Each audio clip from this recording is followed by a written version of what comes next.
Yeah, I know what type of time I'm on when I step in the scene, man. Had them bottles ready, had them sparkles ready. It's gonna be a good night. Last time around, it was different. Somebody tell them pay attention, nigga. Yep. Welcome to the brand new episode of Another City Opinion Podcast. Your boy John, my guy Dev, breezing it back this episode, and we got special guest Kat, the sixth man of the OSA is joining ASO, and he wants to talk that stuff, man. We took a holiday break. Dev disagreed with the holiday break. He felt like it was another holiday we should take a break for. But we took a holiday break last week. And we're getting what holiday y'all was celebrating? They celebrated Independence Day. We didn't celebrate it, but we took the day off. It was a paid holiday. But they had the same sentiments for June 19th. That's all I was saying. We didn't work. Crazy. Our pod didn't fall on June 19th. We should have took that week then. We should have took that week. That's crazy. Niggas don't recognize the nigga holiday. That's crazy. That's all I was saying. So, and with that one, we didn't want to take it on. We wanted to show love to all the stuff. Okay, yeah, that's you want to celebrate. You want to celebrate. Got it. I got you. This is a black pod. You want to celebrate. Okay, makes sense. Johnny, speak your truth. This is a black pod. Yeah, y'all had a black pod and made the black people work. That's crazy. We didn't work, Kat. We celebrated on Juneteenth. All black.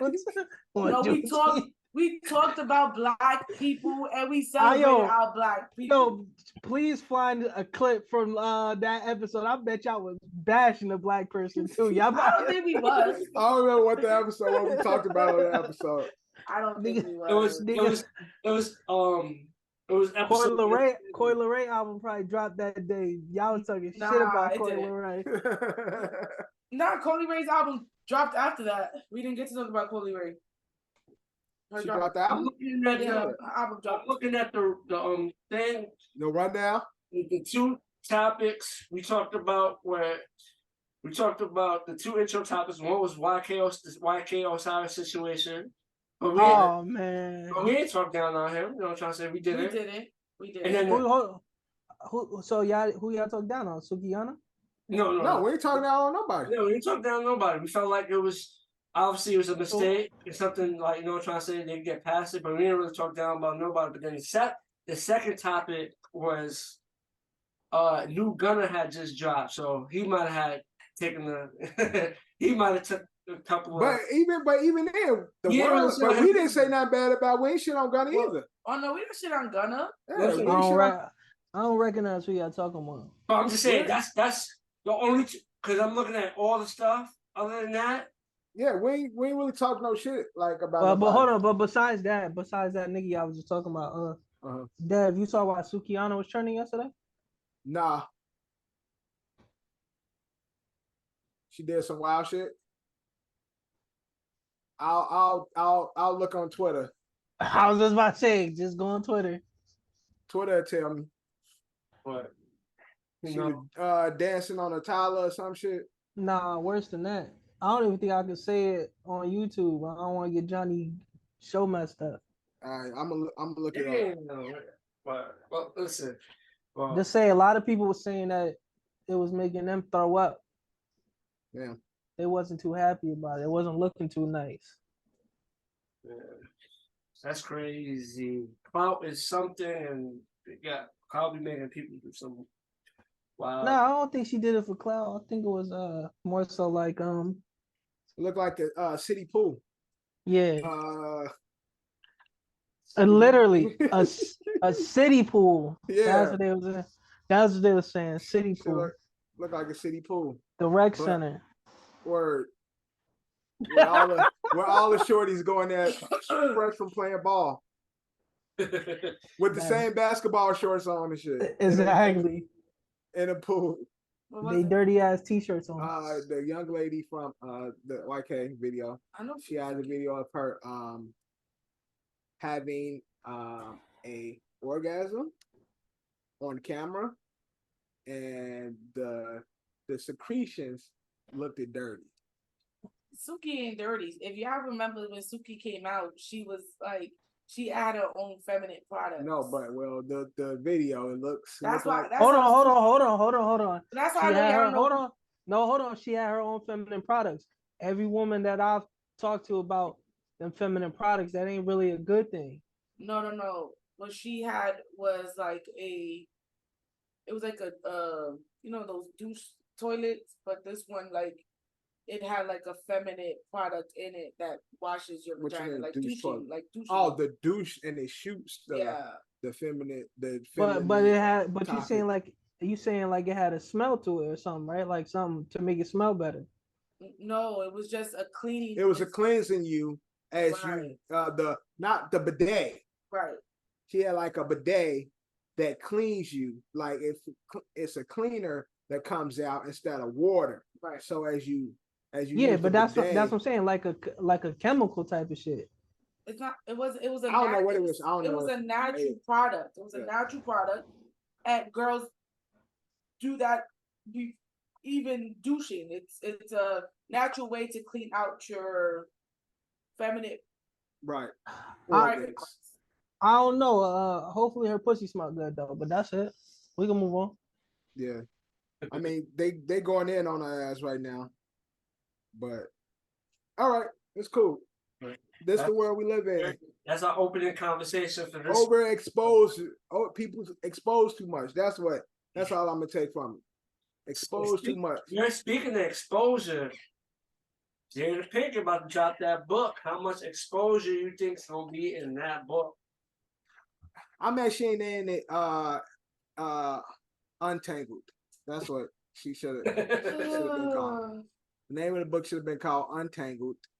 And I guarantee you, the first chapter all about Chris Rock. I guarantee it's gonna be her playing the victim, and she gonna that book ain't gonna be a tell-all. I don't think it's gonna be a tell-all. I think it's gonna do well. I think it's kind of late though. Like it kind of died out. Like I think when they, of course, it's gonna be some like New York bestseller type shit because people just love the mess. People love to see a dumpster fire. So automatically she gonna be a New York top seller or whatever they do and shit. But I just think it would have sold more if it was done maybe a year or two ago. But I said that, but she has talked a lot over the years. She had the people talk. So you obviously can talk about the cancellation of that. And right. Let's be honest. We know why Johnny excited for the book. He thinks she gonna have some Tupac story. That's what he waiting on. That's all John cares about. And the crazy thing is, knowing Jada, she's smart. She will have a chapter solely about Tupac Shakur. One chapter gonna be about Chris Rock. One gonna be about Will Smith. One gonna be about August Alsina. One gonna be about Tupac. One gonna be about Damon Wayans. That shit gonna be about Damon. My son Damon was beating that shit up. Oh, I never knew that. I don't. No. Was it Damon? Yeah. Was it? Who's in low down? That's Keenan. That's Keenan. Keenan was beating. Man, Keenan wasn't beat, nigga. Keenan was beating that shit up, nigga. I don't think she's gonna talk about Tupac. Why not? Because on the Red Table Talk, she made it very clear she would never talk about Tupac. Yeah, till the book. You got till a book bonus come on her desk. I think y'all have it.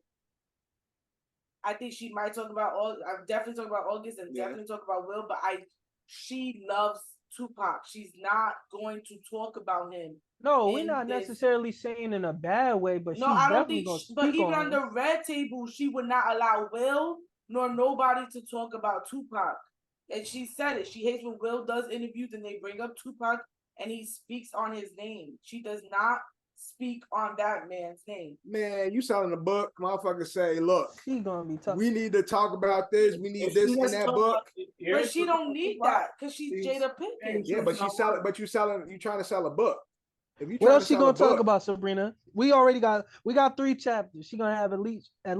What other chapters what she do gonna talk most about? people talk about in the book when they ready? What did Superhead talk about in her book when we already all the did niggas, interviews? all the niggas she fucked with. Right, but we already Exactly. had Right. knew that from Right, the interview. exactly. We Nah, know we about didn't. We Pac didn't too. know. We didn't. We Well, didn't it's a know about all lot. them It's a people lot she of niggas fucked. we didn't. Yeah, it's a lot Right, of and niggas there's a that lot she of didn't. information that she has not talked about with Will or August Asina that she's gonna talk about. I definitely think all of that is gonna happen. I'm just telling you, from what I've seen on her Red Table Talk. Yeah, I just know how people are when it comes to these books. You gotta So sell them shits.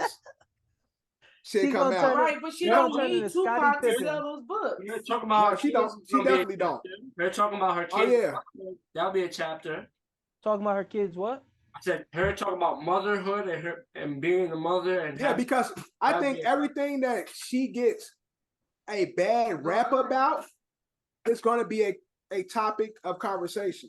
So her parenting is something that people and how Willow and them is all weirded out and weird and shit that for some people say. Willow and Jaden. The relationship between her and Will, how weird it is. The relationship, the Chris situation, how weird it is. The August situation, how weird it is. Her affinity for Pac, even after Will Smith, is something that. Did y'all read Will book? No, I don't be reading those celebrity books. I don't be reading that shit. Cause Will book was actually like nothing like that. But I just feel like it's gonna be the total opposite for Jada. Well, Will always be on some fucking motivational speaker type shit. Like that's Will. Remember when Will first jumped on social media? That's all he was on when his book was about to drop. Live life, see the world, all that shit. So like that was on brand to what he was doing and what he was showcasing. Now, then all the other shit started happening, and all that positive shit is like, well, we don't want to hear that shit from you. It's the mess we worried about now. So Will ain't talking about it in his book. I think now Jada is the spot where people's gonna look for all of the swinging and all the shit that's been a part of their brand, them being swingers and the way they live their personal life, sexuality with their kids, the August, the Chris, their marriage in general. And I think there will be some in the lines of where Tupac is discussed in her book, because I think she's trying to make her a home run. And although, yes, she can sell, because of the mess that they've already created, yes, she can sell a bunch of books without mentioning Pac. But I think a lot of people will go into it looking for the mess and see if she mentions her affinity and her love for Tupac. Well, let's see. While being a married this is woman. a tell-all book. I keep saying it's a tell-all book. It hasn't even come out if this is a tell-all book. Yeah. This could be the total opposite of that. I bet the forward of the book is gonna be a letter Tupac wrote to Jada.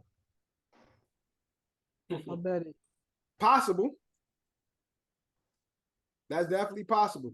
John, are you gonna cop this book for content purposes, for review purposes?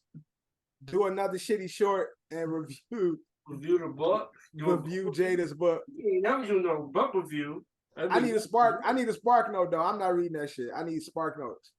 If you want to review the book, we could highlight, be like, yo, this chapter she talked about this chapter. We could pick like 3-4 chapters. Well, when that shit drop, people definitely gonna chop that shit up. Like, so depending on what's said, yeah, go straight to she said this. Yeah, read this. Yeah, read this part. Read this chapter. Read this. Read this stanza. Read this segment. Like people gonna tie her shit up. Because again, the messy people do want to hear the mess, so they're gonna dissect that whole fucking thing. But we're gonna see John go read it and copy it. John gonna be out there. John gonna be out there getting this autograph and shit when she had Barnes and Nobles, if they even exist still.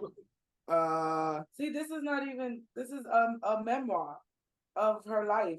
She talks about her upbringing in Baltimore to unconventional marriage. You know who was a part of her upbringing in Baltimore? I was just about to say that. But again, it's and it reclaims her narrative with radical self-love, worthy teaching us. Yeah, Jada you know who was teaches teaching us that self-love? how to embrace our most authentic, lovable soul. She's teaching how to love yourself. So Yeah, and I think with that little stanza you just said, rebranding or trying to address or redirect the narrative, she's going to try to set the record straight. I mean, it's already out. This is from like the Kindle. Also, fucking what you waiting on, John? Go start reading. You know who else had to set the record straight? Who else had to set the record straight, Johnny? Jonathan Majors. Oh yeah. And he definitely did that. John. His last, since we was on break, we didn't get to cover, but he did score a win in the court. Yeah. His accuser, in the grand choices, his accuser might end up going to jail. But either he scored a win, but there's still a whole bunch of other stuff attached to it.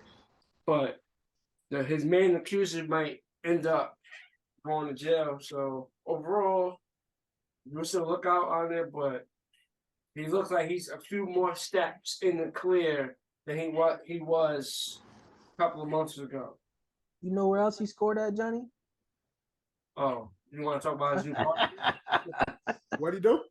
And I talk about how his new Megan, his new girlfriend. Definitely a win, and I think I like seeing black people together and shit. Unfortunately, a lot of people, was ready to write Jonathan Majors off. I'm one of those people who was like, yo, it's quiet for him because unfortunately with these situations, you're guilty until proven innocent. Do you think the color of that person's skin helped you decide that he was written off? Oh yeah, because that's how America works. Of course. You don't get no second chance if you a nigga. So no. The accuser. No, what are you talking about? Oh no, I'm not worried. The accuser, yes, it helps, but I think when it comes to those type of accusations and being a figure, it don't matter. Like those, when you deal with situations like that, you're guilty until proven innocent. Now, white does boost it a bit, but I think for anybody that's facing any sexual crime accusations, especially men, you are guilty until proven innocent. So you think Jonah Hill is over for? Who's Jonah Hill? Jonah Hill. Jonah, like, what sexual accusation he faced? It just came out today. The girl said that he sexually assaulted her when she was 16. No, his girlfriend. You talking about his girlfriend situation? Oh, you didn't see the thing that came out today? No, I didn't see nothing with Jonah Hill. I have to look into it. Girlfriend situation with his girlfriend. Oh no. The girl, they said the girl that used to be on Zoe 101 came out today saying that he sexually assaulted her at a party when she was 16 years old. That again, that's crazy. And I'm hoping it's not true. But again, if those type of accusations, it's hard to come from. Yes, it's easier for a white man to come from it, but for the most part, when you're a male dealing with those type of situations, that is a big pill to swallow. That is a roadblock that's hard to shake, and it's harder for black men. Yes, but I think for men in general, once you start to get those type of things put on your name, it's hard to shake those things. Off subject, y'all thought Jonah Hill was wrong? What he was saying in text message to that girl? His girlfriend? Listen. Yes and no. I want to say everyone relationship. And again, it's the only thing is we don't know the full story about this shit. So it's hard to have an opinion on it because when I read it, I said that's a girl he don't really trust like that. And she chilling with a bunch of guys. But see, and that's my thing. So get the fuck out. Because when you got all those boundaries, bro, just dip. But he was trying. That's what it seemed like to me. He was trying to do. He kept saying, "If you can't respect my boundaries, this is not something we should continue to do." That's him trying to. To me, that's him trying to tell her like, "This is what we're going to do," or not. But he really wants her to be. He wants her to change. He don't really want to put up the boundaries. She just want her to be the woman he is. And I feel like she's the woman. She is the same woman she was when he met. A lot of niggas want to change bitches once they get into relationships with them, like when they meet them under those circumstances. I thought the opposite. I thought she was acting single when she was now in a relationship. She probably was acting single when she was dating him and he was cool with it, and now he wanted to change. And then now it ain't cool no more. So well, we all act single. We all act single when we first dating. That's not true. No, I'm saying what's not true?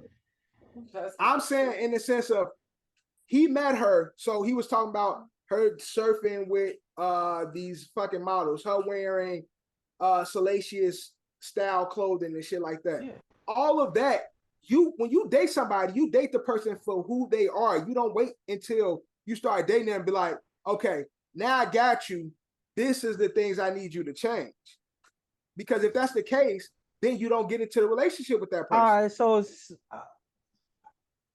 keep that thought for the later subject. Because to me, that's the same situation. But that's a different. We'll wait to the end. We'll get there. But again, back to Jonathan Majors. I'm just happy to see this brother. I'm just hoping his career can bounce back. Because unfortunately, even with proven innocent, it can still affect his career moving forward. Yeah, I know one thing. Disney better hope he bounce back. Disney better hope he bounce back. Shit, if he gets cleared, Disney better help him bounce back. And I keep saying if he gets cleared, he is cleared. They arrested the girl already. Yeah, but not for the same thing. It's yes, they did. They pressed charges for false. There was other accusers that also came out, but this one is like the main one that triggered it all. So it helps him in the clear, but doesn't clear him with all the other ones. There's other accusations as well. But this one's a major step because this was like the first domino. Like he was the first one. And then other women started to come after she made her accusation. So because she is the face of the accusations and she's found guilty, then it's like it gives him the benefit of the doubt, but that doesn't say that for sure he's gonna be. Because she got arrested. Yeah. I think now it's gonna trickle down that if these girls don't have solid proof. Yeah. Because we said this. We said that people do this because there's no repercussions. Right. For her getting arrested for making a false police report, again, I feel like it's gonna trickle down to the rest of them. He probably gonna get some civil lawsuits out of it. Probably had to cut a couple checks just to get so he don't gotta go to trial with all them. But I can see that too. Some of them might get like. But even with shit like, doing shit like that, I just want his career to be good, because doing shit like that again will taint your image. Yeah, because people like. Thing, but he still settled out of court, and exactly. Yeah, but that's just a part of that's America now, right? But but again, him being a young actor just starting to blossom, stuff like that doesn't help him continue to grow in his craft. Man, either way, Jonathan Major's gonna be all right. He's a good actor. He's gonna be all right. I think he's that, but it's just when accusations come out, and this is it's gonna be a lot of growing pains. Again, I'm hoping for the best of him, and shit, the best for him.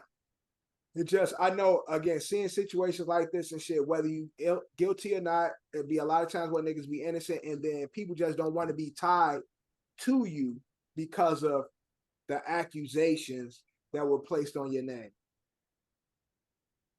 Yeah. And that sucks when you're a black man. Best company to do is Disney.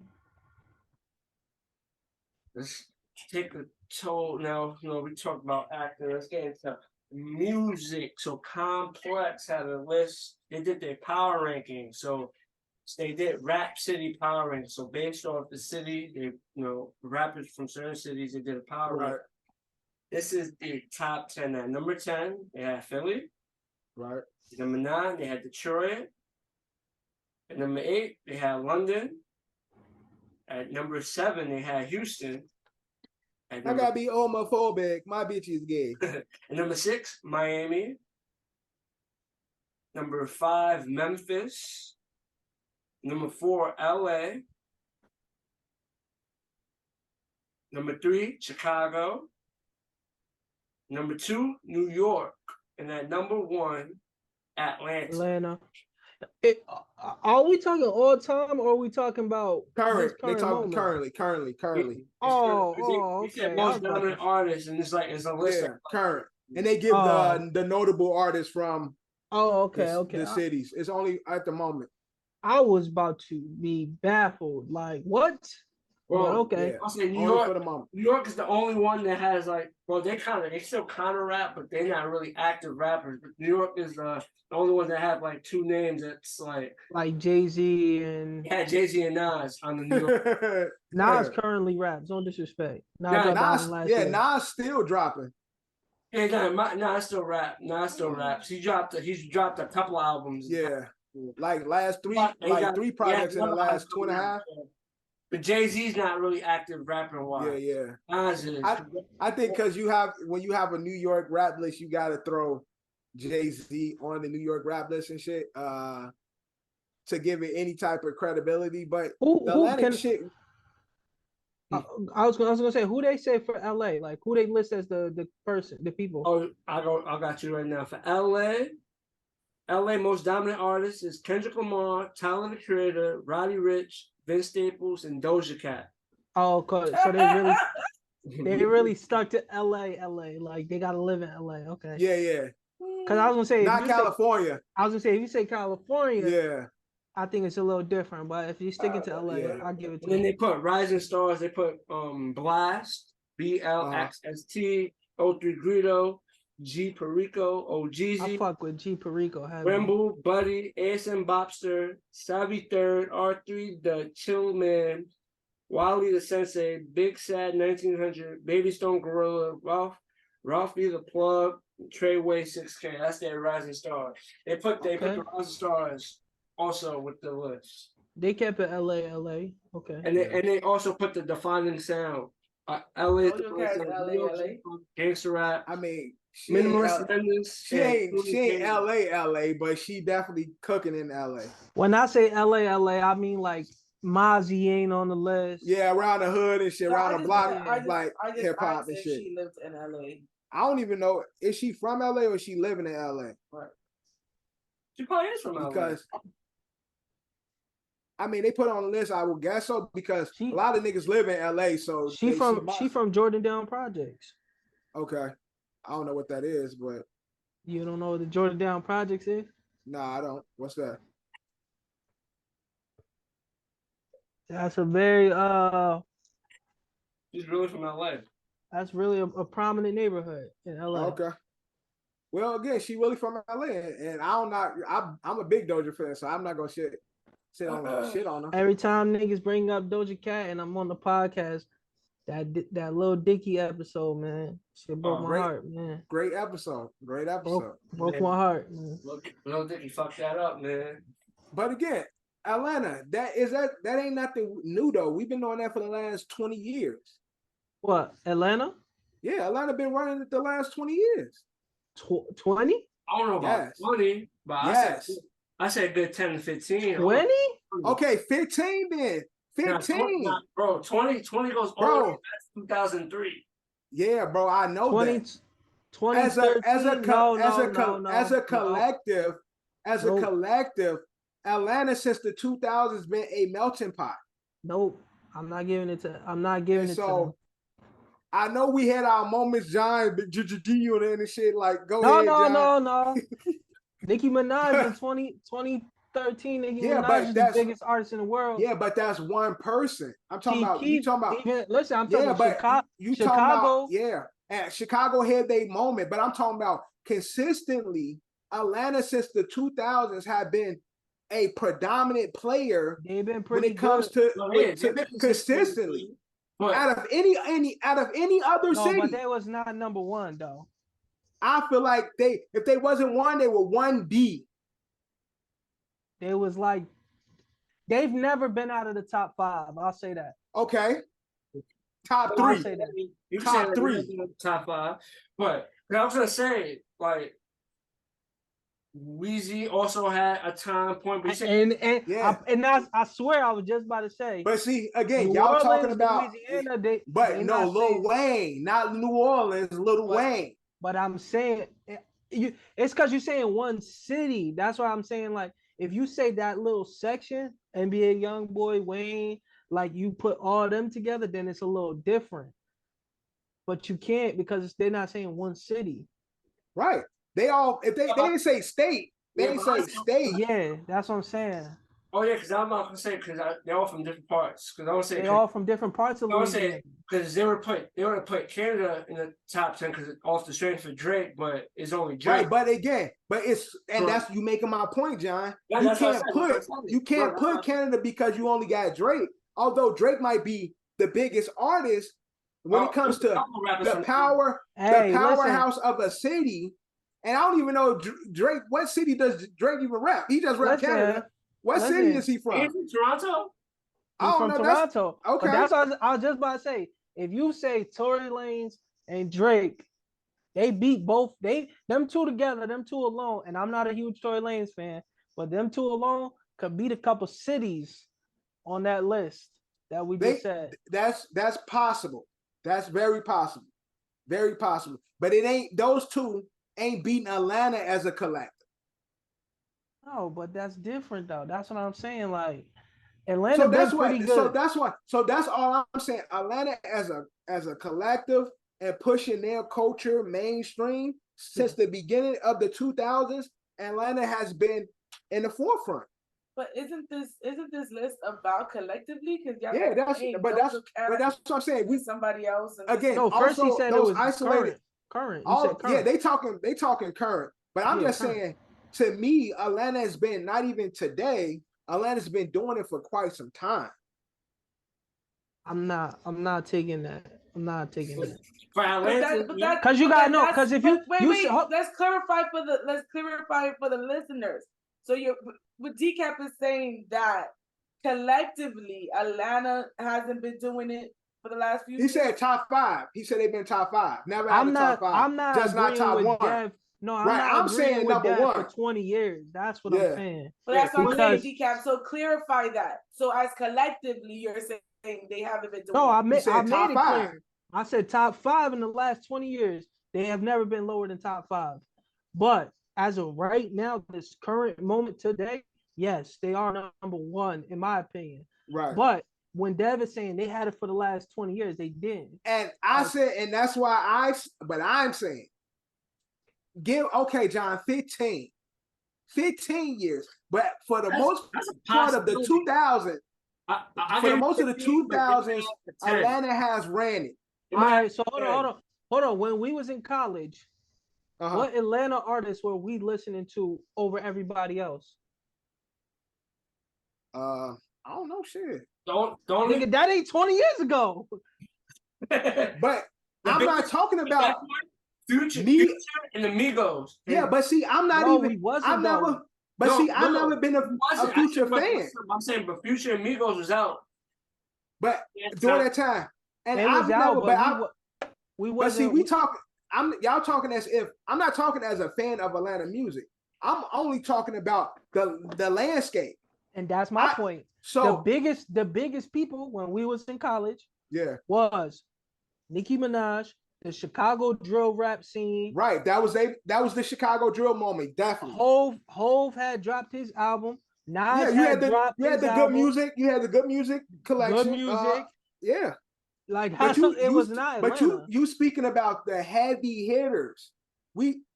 Other than the Chicago culture, you spoke about when these niggas drop, nothing else matters when these people drop. All I'm saying is, but as a collective, Hove alone ain't competing with when it comes to hip hop culture, the effects on the culture. Hove alone doesn't like in these segments haven't been doing it the way Atlanta has been doing. Those 3 people that we just said, Nicki, Hove, and Nas, beating the whole Atlanta in 2012. See, most people argue. A lot of people won't even argue Nas. I will argue Nas, but yes, Nicki is cooking everybody. Yes, Nicki. What's the name of the album with Nas holding the dress with Cherry Wine, Bye Baby? That album came out in like with the 2012. white album. He had the white suit on and shit. I can't remember the name of that album. But that album did come out when we was in college. Yeah, that album. But how many people that we know in college was listening to that? Niggas who listen to rap? Yes. Yeah, so I'm not, but we talking bigger than that. We talking about the culture. But you just said niggas that we know in college. Niggas that we know in college. Because you said what niggas was listening to, and that's why I brought that up. No, I meant like the landscape was Chicago drill rap when we was in college, for sure. Yes, Chicago drill rap ran when we was in college. Yeah. Yes, it did. Yes, it did. But New York had crazy albums come out in that same time. Nicki shit came. And while they did that, and while they had those crazy albums, Atlanta still had they collective of artists buzzing, always cooking. Besides Drake, you can argue in the last about 7 years, Cardi B was probably one of the biggest artists too. She from where? She from New York. Listen, y'all not killing me. No, see y'all missing my point. Yeah, because I'm not arguing against the heavy hitters. I'm talking about as a collective. Yeah, you keep saying as a collective. Low baby, Future, Migos. No, if we talking about straight our college time, Lil Baby wasn't around. Future. No, but we talking about just the collective of artists. Yeah, we speaking in general. I think Atlanta has been the most consistent out of the since the 2000s. Yeah, Atlanta's been the most consistent with every fucking year having a few artists that cook. And that's why I said 2010s. You said who? I would say 2010s because in the 2000s it was Gucci, Jeezy. What other Atlanta artists was in the 2000s? Yeah, that's why I said they was never out the top. They was never out the top 5. Yeah, you're right. T.I. Totally forgot about T.I. They was never out the top 5, but there was points when they was for sure not number 1. That's my point. Bro. That's all I'm saying.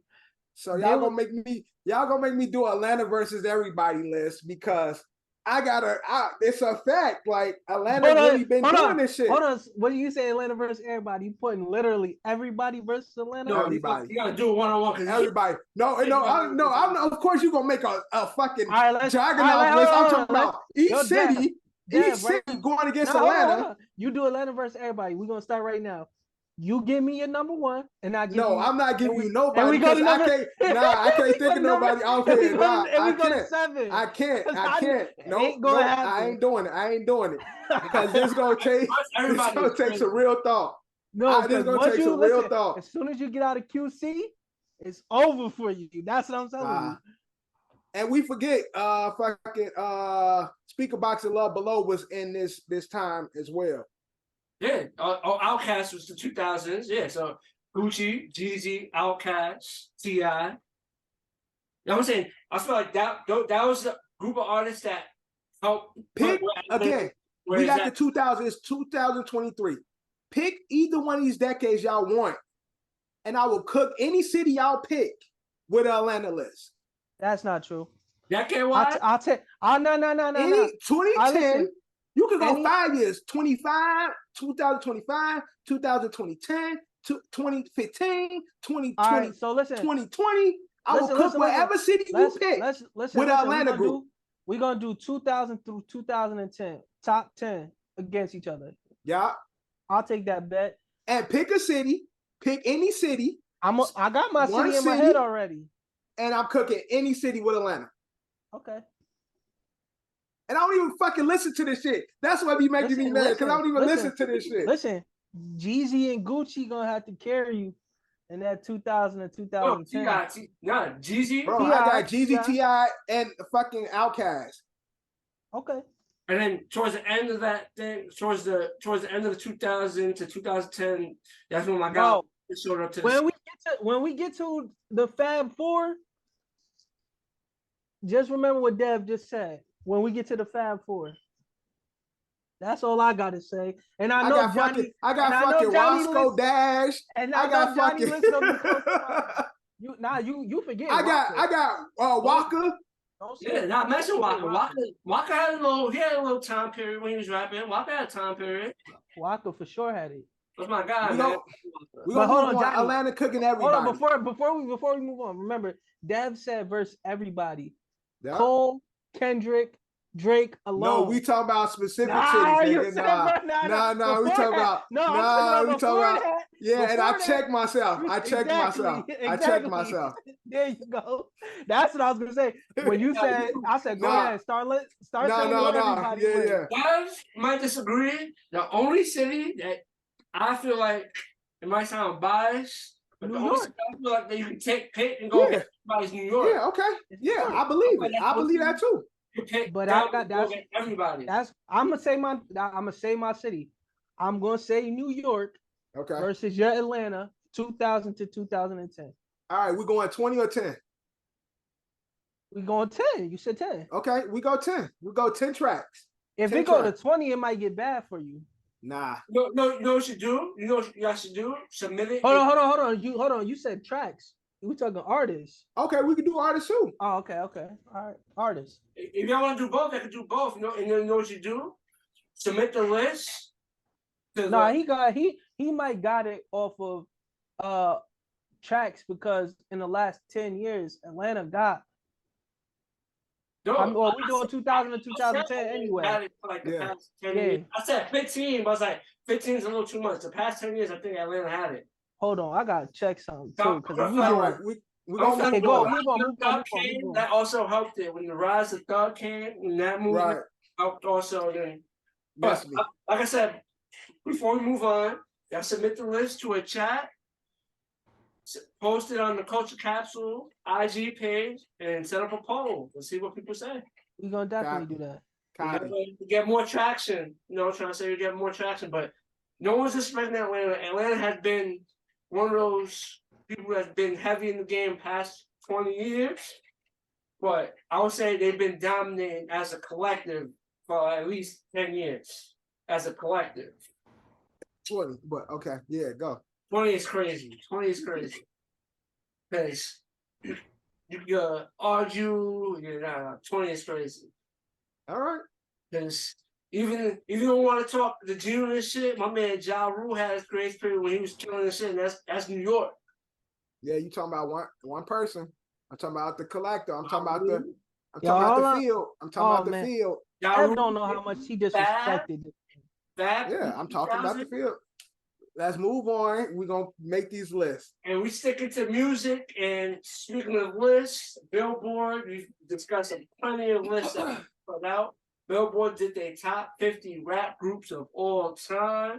But we ain't gonna go through the whole 50. We're just gonna name the top 10, and then we're gonna discuss the top 10. So we're just gonna go from 10. We'll go 10 to 1. Actually, I sent the post in the ASO chat. They had 20 to 1. The Billboard chat be, I don't know why it'd be so slow. I'll read off the 20 for more from that post I sent in the ASO chat. It'll make it easier. Because just scrolling from 10 to 1 is going to take a long as time. So on this post, Billboard's list top 20. Number 20, EP. Actually has the whole.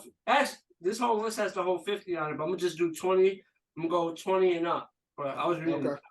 EMPMD is number 26. Number 26 on the list. I'm not doing 50. We're doing the top 20. So at number 20, they got UGK. Mm-hmm. At number 19, they have G Unit. At 18, P6 Mafia. At 16, Beastie Boys. 15, Naughty by Nature.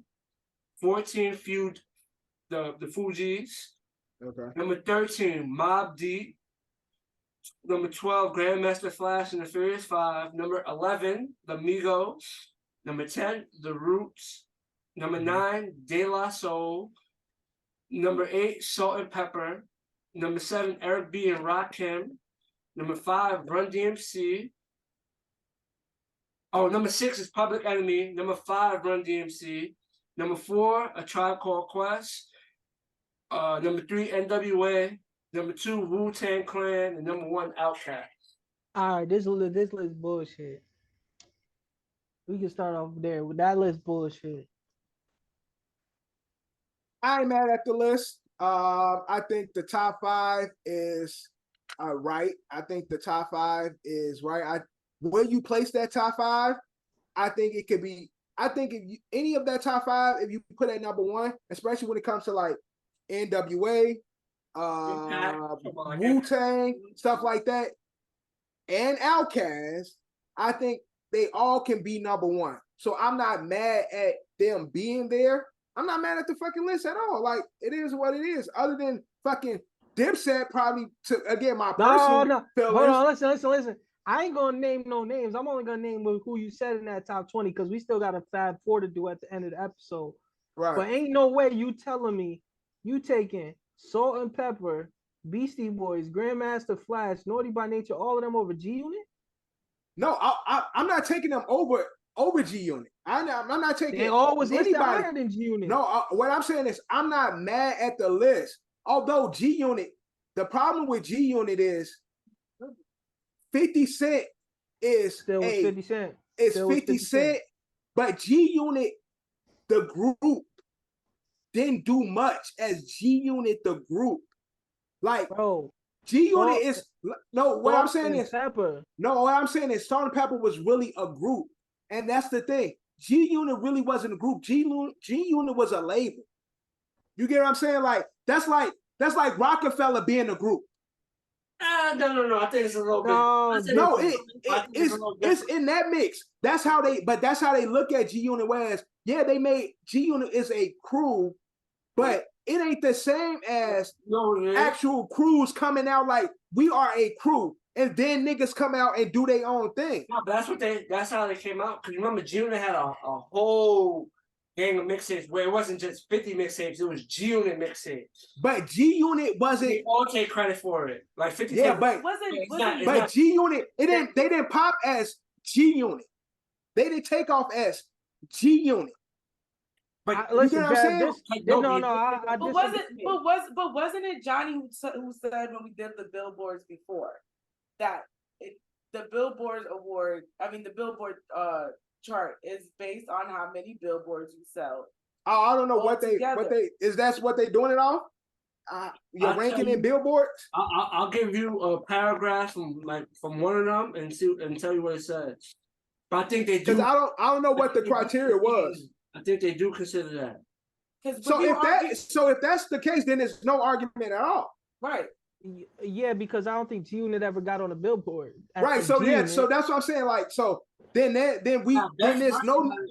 Back for Mercy might have made it. So then it becomes no reason to even have an argument because they basing it solely off what they contributed to Billboard. So then I'm out this conversation anyway. If that's what you know, what I'm saying, there's no. It becomes no conversation then. No, because I remember when we was arguing about Beyonce and we was arguing about how low she was on the Billboard charts, and I'm like, John, that's impossible. And right. John said, and the numbers. Sabrina, she's not on the Billboards as much as you think. Because that's what Billboard said. Right. So so why are we talking about this? Yeah, so that's what I'm saying. It's no argument, it's no even conversation because again, based on Billboard, G Unit ain't really a fucking group. There is a group though. That's why I disagree with you. The only thing is when it comes to clicks like G Unit, because if you State listen, Property, like that's what I was just about to say, and good music, those to me don't really. They like labels. I disagree with that. Cause like the Hot Boys was the Hot Boys, but yeah, but the Cash Money was Cash Money. Yeah, but Hot Boys will be on. I can see Hot Boys if they put Cash Money on here. Then I can't respect it because Cash Money label. If they said Hot Boys, then that was a real crew. But that's what I'm saying. G Unit was like the Hot Boys. I didn't look at them like I looked at. What'd you say? I said G Unit was a group, but it just happened to be also the name of the name of the label. Yeah, that's what I was gonna say. Like it was like the Hot Boys is a group. But when you say like I don't want to use nobody that's gonna be in my Fab 4. But if you say somebody like But see, Rockefeller, I Rockefeller think was not Rockefeller had Yeah. artists inside of a right. label. They stable, yeah. But it wasn't a group. But G Unit was actually a group. I don't know. I didn't. That's why I don't put. I think Dipset is a group. I think Dipset is a crew. I look at G Unit. That's why I said. That's why I said G Unit. I said State Property. I said Good Music. All of them to me seem like artist collections, like labels, a collection of artists under a label. Like perfect example, same time frame. Terror Squad to me had a bunch of different people inside of a label. Right. But G Unit at the same time was a group. That's like them putting Murder Inc. on here. No, that's not the same. That's what I'm saying. That's a label. Yeah, Murder Inc. is a label. To me, label to G Unit and Murder Inc. to me is the same thing. They were a group. They were a group. No, it wasn't. Unit was a group. You know why? Because G Unit, Ashanti, Lloyd, you know something. They were in a group. Banks and 50. It was all. Hold on. John, what's Sabrina saying? Are you telling me Lloyd, Jay, Ja Rule, and Ashanti was in a group? What was their compilation? What was their compilation album? Did they not do music together? They had a Murder Inc. album. That's what I'm saying. What was it? I don't know shit. Exactly.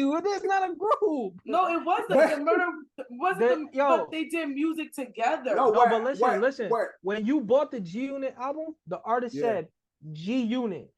Right. He did not say Ja Rule, Ashanti. I'll give you a current example. MMG. No, but see, that's what I think. I look at G Unit as a compilation, whereas like Murder Inc. and Rockefeller are all compilations. Yeah, but the artist wasn't called Rockefeller. It would be a group if it was a Rockefeller song. But hold on, Johnny, go to the MMG thing because I was going to. You know what I'm saying? That's MMG a good one. Got the album, but it'll be Rick Ross featuring Wale. It'll be Meek Mill featuring Wale. It's not G Unit. It wouldn't say right. Yeah. Okay, I get what y'all saying. I don't agree, but I get what y'all saying.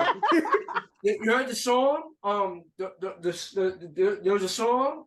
It was G Unit featuring. No, because the G Unit album said G Unit featuring with if an artist wasn't with the group. Yeah. But the compilations MMG said Wale featuring Ross. Blah blah blah blah blah. MMG album, but right. That's how you know it's not. Look, that's all marketing. It's all for points. It's all for points. That's all points. Like example, Migos. It wasn't. It's not. Yeah, Migos. But again, Migos is a group to me. Yeah, they are. They are. Migos was introduced to the world as the Migos. But Johnny's saying when you buy a Migos song, it says Migos, not Offset. It's only different when it's featuring Quavo by himself or one of them. Right. But if it's 2 or 3, it will still say featuring the Migos.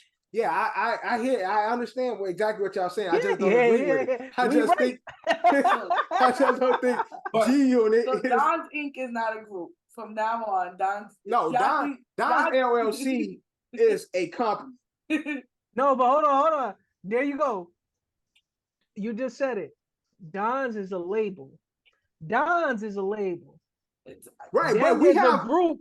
But there is a crew, in it within Don's. But that don't make it. But that don't make it. No, I don't think G Unit is that. We were introduced to the world, and when we're introduced to the world, we introduced. And when y'all hear me, it's Don's. It's never there. No, it's crazy. One of the main mixtapes, right? One of the main mixtapes that helped 50 blow up. It's called. The name of the mixtape is 50 Cent. 50 Cent is the future, but the artist for the mixtape. It's a G Unit mixtape, but it was. You ain't helping your point. That is Johnny, because the artist. Because that sounds like a label saying 50 Cent is the future, nigga. No, but he wasn't signed. No, but listen. It was a G Unit mixtape. They just called it. That's fucking like Rockefeller presenting Tierra Marie, motherfucker. Like that don't make it. No, it's not. It's not the same thing. It was a G Unit. No, 50 was Tierra Marie. It wasn't, but what I'm trying to tell you, it wasn't 50 Cent's mixtape. He claims it, but it was a G Unit mixtape. That's what I'm trying to say. Like, so you saying G Unit came before 50? 50 joined G Unit. I don't agree with that. simultaneous. It wasn't thing. It was simultaneous. Yo, 50 was rapping. we got Sabrina, pull us out of this. Listen. We gotta get out of it. We gotta get out of 50 shit. Oh, but before we continue, Yeah, because John gonna talk for 2 hours about 50. Here's the problem. Here's the problem, Johnny, because Johnny. See, when you talk about 50, it's hard to pull John away from it. Johnny is a dick rider. So what you gotta do is. I'm about to answer that question with the Outcast question. They basically number one. Y'all done pissed off Johnny. It was impact. They didn't really mention numbers, even though they mentioned that Outkast had 2 number 1 songs that was on Billboard. Yo, listen. That's on number 1. Listen. He don't get to defend. Royce the 5'9", Joe Budden, Crooked Eye, Joel Ortiz, all separate artists. Slaughterhouse, the album, said what on it, Dev? I don't know. I ain't listened to that bullshit. Yes, you did. Fuck out of here. You was listening to I forgot you back said then. he likes Joe Budden. So we're gonna leave the conversation now because I don't listen to Joe Budden. So Cap breaking up these niggas. No, they never. I brought up 4 niggas who had their own career and they turned into a group. Yeah, but they were a group under a label. They were under Shady. But you didn't call them Shady Records when you talked about them. No, you called, but they formed a group, Cap. Yeah, okay. As a group. But if they were called Shady, then I'd be like, no, nigga, they ain't no group. So let me be the woman in this, and we are going to change the subject. Yeah, go ahead. We are going to move on. Agree to disagree, John. We are going to move on. John hit the subject of the cops being fired. What cops got fired? Multiple deputies fired after 2 black men filed lawsuits alleging there was torture and attempted sexual assault in Mississippi. Oh yeah, I saw that. John, they try to waterboard them and then try to stick some in their butt and shit. When John sent into the group, I'm like, John, what the fuck you on? Like, bro, I'm gonna have to respectfully decline this conversation. No, they tried to really sodomize these brothers, unfortunately. I'll be honest, that's happening in jails. Yeah, but all in them weird countrysides. Yeah, but they didn't. These 2 men didn't do anything. They broke into their homes and did this to them. These are random men. Well, I don't know if they random. Oh, I thought you were talking about they did it at the jail. They did this in their house. They pulled up in their crib. They went into these niggas' house. Them ain't cops, nigga. Them niggas is rapists. Like, what we talking about? Yeah, man? these niggas. They ran into these niggas' cribs and tried to do this to them. Oh, I did hear about this. Now that you're saying this, like, yeah. What we talking about? These criminals, man. But they only cops Monday through Friday. On Saturday and Sunday, they belong to the Klan. Them niggas probably had on basketball shorts and wife beaters. Nigga. We can skip this subject, Johnny. What we talking about, man? Look, so how much the brothers? How much money is the story? Is crazy. Like the details. But how much money the brothers are suing for? $400 million. I hope they get it. I hope they get it. Not only that, I think we missing. I think we missing the point of these cops not having just to be fired. That's not the point. Now they need to go to jail. Right? They should be. Bro, just think of common sense. Mississippi ain't worth $400 million. How the fuck you getting $400 million? Hell no, nigga. Them red states, nigga. Those Klan areas, them niggas got generational wealth. No, Mississippi, Mississippi, the poorest state in the country. But for niggas, bro, Google how much Mississippi is worth. It's not about the money. If they don't start locking these cops up. Oh, Sabrina, listen. We not on high righteous shit right now. We know them niggas need to go to jail. They trying to break in niggas' cribs and rape them. We understand that. They didn't $104 billion. Bro, and they asking for half. No, they not, nigga. They asking for a smidget. Nigga, they said 400 million. That's a smidget, man. That's a smidget. You said they were $1.4 billion? 104 billion. Oh, I thought you said 1.4 billion. 104 billion. That don't make no sense. How is Mississippi worth 104 billion? In in 2022, 'Cause the GDP of Mississippi amounted to around 104.53 billion US dollars. people that's in charge is stealing the money, and then the people that live in that state ain't getting the money. That's why. Yeah, that's what I'm saying. It's poor for the low class. Hold on. Hold on. The GDP, right? You just said it's $104 billion, correct? Yes. So Mississippi is, no matter what, GDP, whatever, Mississippi is the poorest state in the country. Yeah, you could be the poorest state, but you still worth 104 billion. No, I'm not even on that no more. It's the poorest and it's worth $104 billion. Yes. How the fuck America got all this debt? If the poorest state got $104 billion, this shit don't add up. It don't make sense. Especially when America make their own money.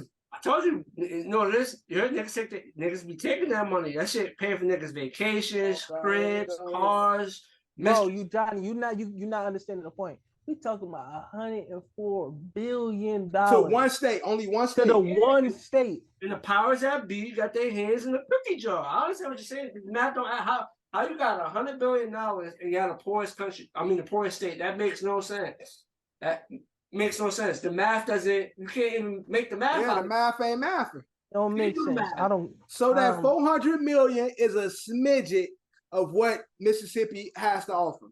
I'm gonna be honest. Them niggas about to get at the most. Oh yeah, they gonna 6 settle. million. They gonna get about 6 million. And that's it. I say 20. I say they get 20. Yeah, I say around 20. I'll say them niggas get 6 million to split. Because the lawyers and them still got to get their chops, so they gonna make them get a. And this is a big case. With cases like this, people want to be like, yo. Oh, it's a hold on, John. It's a big case. Name somebody from the case.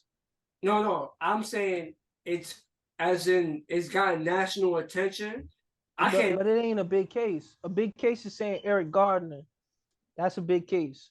Yeah, this ain't national like we saying it's national. It's just in our circle and on Instagram and on Twitter, Black people outraged about it. And you may not consider it a big case, but the people are part of it on the side that's trying to get. No. I'm talking. When I say a big case, I mean national news, because you just said it was on a national level. If it was really a national issue, you would be able to tell me one of their people's names. You can't tell me not one person's name. I read their names when I was reading. I didn't ask you, did you read their names? I said, tell me one of their names. Like, yeah, if it was national. But you gave two different examples though, because you brought up Eric Gardner, a man who lost his life. That's a name we will. Okay, but two niggas getting sodomized. I don't really want to even talk about it or think about it. I don't care about the niggas' names. I think what we forget is that TikTok and Instagram and Facebook played a role in national news. That's what Johnny's basically saying. No, okay, but Sabrina, that's my point. If it was all over Instagram, it was all over TikTok, tell me somebody's name. I don't know these niggas' names. But I know the story though. I think the whole world knows the story, or America knows the story. I don't think so. I doubt it. But I'm saying a lawyer. Get your bag. I'm just saying, you said 6 mil. If they want 400, a lawyer gonna make sure he get his proper chop. And so they might get like 150 where the lawyer come on, get a piece, and them niggas go home with like 20, 30. Yep. Eddie Parker and Johnny, what was the kid name that was locked up in Rikers? And they was raping him, and then he came home and he killed himself, and he was alive for a while, but we knew his name. That's the difference between what I'm saying. What was his name? Khalif Browder. Yeah. You didn't know who Khalif Browder was, Sabrina? I knew his story. T-Cap didn't know his name. A lot of times we don't know their names. We know their story. But that's what I mean by national. You know how much money Khalif Browder got? We'll keep tabs on the story and see how it develops. Y'all said 20. Y'all said 20. I bet 6 million after the lawyer fees. They're gonna split the money too. I think both of them gonna come home with about 1.5 each after taxes. They're gonna have about $800,000, if they lucky. That's what I'm going with. Them niggas gonna still be working, and they was over there touching their little. Okay, John. Touching their Peter Weeder. We gonna keep it how see, this happened a couple, like, again, we was on break. So Mayor Adams was having one of those, like, the when they have them open floors where like citizens come. The council, the city hall meetings and shit. Yeah, so Mayor Adams was sitting in attendance, and it was obviously people coming to talk to them, and this white woman, felt the type of way. She was talking crazy, and Mayor Adams basically like how she was talking to him and compared her to a plantation owner. I'll go last. I want to hear your opinions because I got my opinion already on this. Yeah. He called the lady a plantation owner. He compared her to a plantation owner. Compared the way she was talking. Did you watch the video, Dev? No, I never watched the video. I said then I said to the chat. Hold on, so let me watch it real quick. Y'all can talk about it. I ain't watching. So you go ahead. You watch the video. So y'all want me to say my opinion? Yeah, go ahead. Have you say your opinion while they watch the video? Listen, she was talking crazy, but I thought for him to go to that point, don't talk to me like you're the plantation owner and I'm a slave, was like, come on, my guy. Like, we gotta stop doing that so that they can stop using that as the excuse. Yeah, I was gonna say we can hear you through the screen. No, I turned it off. So like, I just don't like doing that. Like, just say stop fucking disrespecting me and talk to me like a man. It don't have to be. It don't always gotta be a race, Because if it was a older Spanish woman or older black woman who was living in the same area she was living in and was just complaining about how he promised certain things and didn't come up on what they believe were the promises, he couldn't have said, oh, you talking to me like the plantation. He would have just been like, you talking to me disrespectful and I'm not going to talk to you unless you speak to me the right way. That's what I just don't like that he went straight to that. Like, stop doing that because that make us look like that's all our excuses. Played off he's in politics and he played off it like, oh, it's a white lady talking crazy to me. I'm gonna use this shit. But did you get that from her? No, I didn't. She was talking like she sounded upset. And I agree with you. She sounded upset. You know what I'm trying to say? There's people that really fall into the politics that sound upset. And then when they meet the politicians, they talk crazy because they're like, "Yo, you said you was." Yeah, but she, I'm listening to her. She didn't talk to him like a boy. Like she just talked angry. Yeah, she's upset, but it ain't trying to like bore you and shit. Like demeanor, demeanor you as like this, like you a house field nigga. I think again, like John said, being in politics, there are certain buzzworthy things you can do. And I think that's what Mayor Adams was doing in this particular case. But New York is fucked up. So other than her and everybody else, nobody's really happy with Mayor Adams and what he's been doing as a mayor to begin with. That's one thing.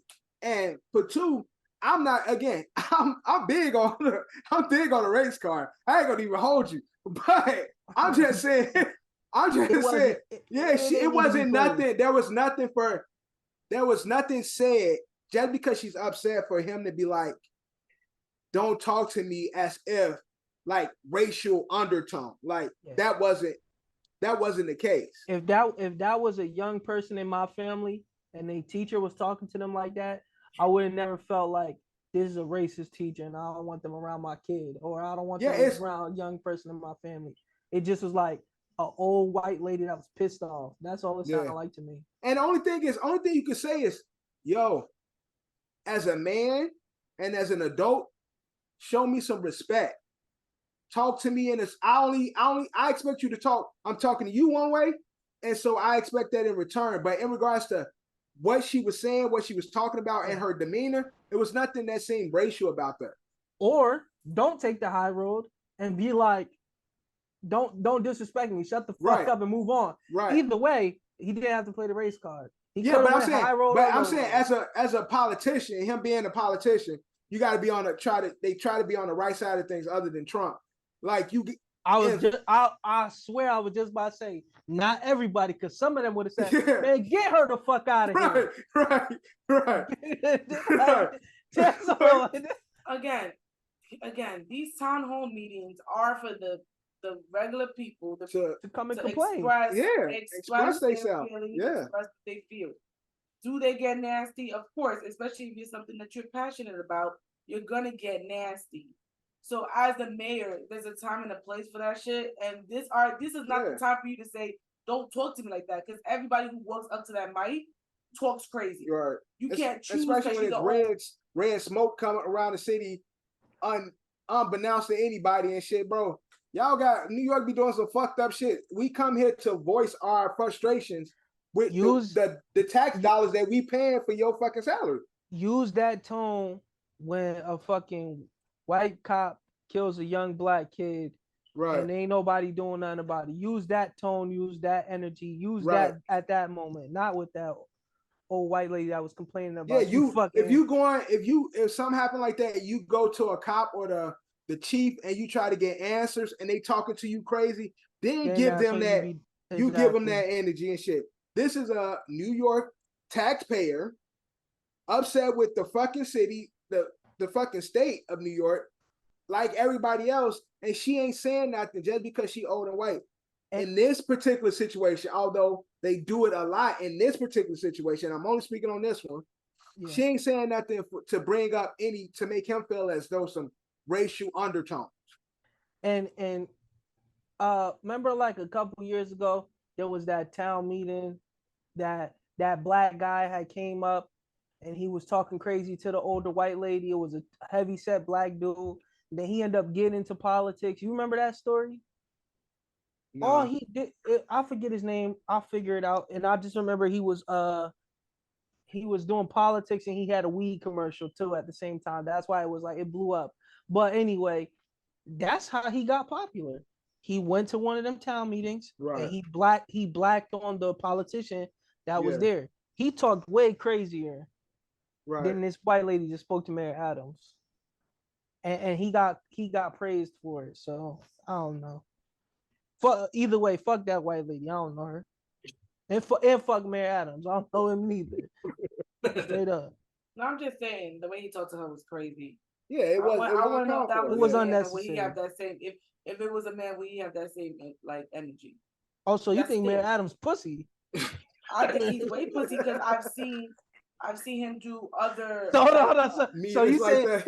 So you saying if it was Donald Trump, Mayor Adams would have been over there, shut the fuck up, huh? I think he a punk. I've seen him do other meet and greets, and when niggas talk to him like that, he's being civil and he's shit. Like, well, you know, but again, it's a woman, it's an old woman. Yo, Mayor Adams, come on the show. You heard it here first. Listen, I call it like I see it, and I see that he's a pussy bitch, and that shit. And that's what I didn't like watching that video. Pussy bitch, Mayor Adams. That nigga gonna be on your block, Dad. Yo, she might have a motherfucking Secret Service kicking down my door and shit. Where Mayor Adams from originally? I don't know. I thought he was from New York. Y'all niggas crazy. He might got some niggas on y'all block right now. You got family over here? He used to be a cop. Yeah, we know. That's how that's what Sabrina know. He got that cloth in him already. Brownsville. Brownsville, home of the Braves. That's BK. And that's back then. Yeah. That's MOP Brownsville. Yeah. Well, we don't know. Maybe he was pussy back then. We don't know. He might have just lived in the hood. No, he was probably one of those niggas who like he was a nigga that was getting bullied. Like, I can't wait to lock y'all when he became a cop, he was fucking niggas up. He was on bullshit. He was one of those kids in the school that beat up girls. He probably did fight a lot of girls in high school. You can't say that. Yo, you know what's crazy? Now that you say that, he do give me the energy of a nigga that will punch a girl in their face. Like, when the bitch arguing with him and just swing on them. Listen, we don't want to. Yes. Nah. Fuck all that PC Johnny shit. We talking real shit. That nigga, Mayor Adams pull up in the blue and white in Brownsville, like, yeah, get y'all stupid ass on the hood. Y'all know what time it is. Shakedown, niggas. Yeah, man. Remember you fucked my bitch? Yeah, word. Word. Now That y'all taking that. going crazy, y'all niggas. Bitch ass niggas. Y'all think y'all tough. Y'all still here. Like I said, man, fuck that white lady, fuck Mayor Adams. Shit. John, like, no, I don't want no parts. Crazy. Listen, but that was a good topic. Now we're going to get into this other topic, which I thought was crazy when I read the report. So the creator of Squid Game sold the rights to his show. He got paid up front for it. Squid Game guy? And it basically generated almost $1 billion for Netflix. And for $1 billion, he didn't get now one dime of it. I got a question though. The people that made Squid Games, did they also make Alice in Wonderland? I don't know. I don't know. I have to look up. That's not the same. That's not the same group. I don't know. I just feel like the cast is similar. Because I was gonna say this. I know they didn't get paid through the Squid Game shit, but I feel like there was a abundance of movies and shows that came after it that I feel like it's directed by the same group of people. And that's possible. Whereas it opened the doors to other opportunities. But I'm saying I wonder if they got a deal, like since Squid Games did so well, we're gonna give y'all 10 shows, 10 movies to come over in the next 10 years. Yeah, but even with that though, it's like that's still not. It's not one the same show. money. Yeah. But nobody knew Squid Games was gonna blow up like it blew up. Right. That shit was perfect timing. I'm pretty sure though, for him, when they came with that bag, that's what he needed at that moment. Yeah, like for sure. The creator for Alice in Borderland's name is Haro Aso. What's the nigga name from Squid Games? The Squid Games guy is Hwang Dong-hyuk. Oh, maybe I don't know. They all got the same feel to me. But it could be that too. It could be Netflix, so it probably and but that's what I'm saying. Whereas because Netflix again, you have one that pop, then you go start looking for others like it. Yeah. So you go, so boom, this one pop, this shit pop. All right, now we're gonna go search the market for other shit within the same, genre. Sidebar, you watch Bloodhounds? I've been meaning to watch it. I haven't watched it yet though. It's on my list. It's on my watch list. I haven't watched it yet though. That shit hard. It's definitely on my list though. But either way, the only thing I could say is, man, Squid Games, the people from Netflix, they could have hit them with a little bonus. But you ain't gonna get what you deserve. You get what you negotiated. I was just about to say that again. It's about the deal and shit.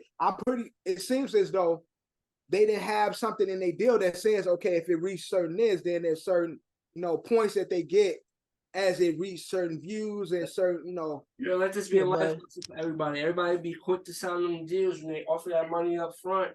Yeah. No, listen. Sign that deal if you need that bread. Shit. Yeah. We might have never heard of Squid Games if they didn't sign that deal. But he signed that deal and look. But Johnny, look, perfect example. What's that girl name from Squid Games? The main girl? The model one? If he ain't signed that deal and she don't blow up like she blew up, now she on. She get a big movie or a big deal in Disney. That's and she said, hey, no, listen. And she say, I ain't going through with this deal for this new show on Disney unless y'all put Dev on as one of the creators because of what he did for my career. Right. Dev set now. You gotta pull niggas up. You would have to do that, but you gotta understand when you sell the rights, she could show him love, but bro, what was Squid Games worth before it got on Netflix? Whatever the amount of money that they gave him. What was it worth? Nothing. No, you can't say nothing. They paid him. Bro. No, he's saying prior to them getting the bag. What was it worth? Yeah, but I understand what you're saying. I'm saying if Dev has the idea and I'm willing to give Dev $200K, Whatever money that's how much it's worth at that moment. And But then listen, what you know, Johnny, you know why Squid Games blew up like it blew up? We were all Why? at home. We were all at home. We was watching Going in the Netflix, house and had the house board. Word. and it was right timing and everything. If Yeah. that shit, if that shit came out in 2017, niggas wouldn't have given a fuck about it. So that's what I'm saying. What was it worth before? We don't know. Yeah. I mean, a lot of shows can Tiger King. Yeah. Netflix, I mean, COVID, the shutdown opened the doors for a lot of shows and businesses and shit like that. Like fucking COVID business was booming for a lot of motherfuckers during the lockdown and shit. Peloton was booming. Now don't nobody talk about Peloton. Versus. I don't want to Peloton. What she say? She said she wanted Peloton, but what you need a Peloton for? Yeah, let's go to the gym now because it's like Versus was created solely because of the lockdown. So at that time, bro, and now nobody like again. That was something because everybody was in the crib and needed to be entertained. Tory Lanez had y'all Instagrams booming during COVID. Word. But that's besides exactly. The point. He had the COVID radio and shit cooking. Yeah, now look where he at. Quarantine radio. Right. It'd be like that, John. Unfortunately, they didn't see the future or what it could be, and he took what he. And you never know, motherfuckers gotta take what they gotta take. Yeah, believe in yourself. Don't sign that deal. Sign the deal. Listen.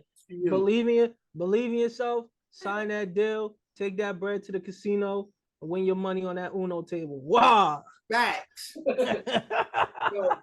speaking of that, Uno.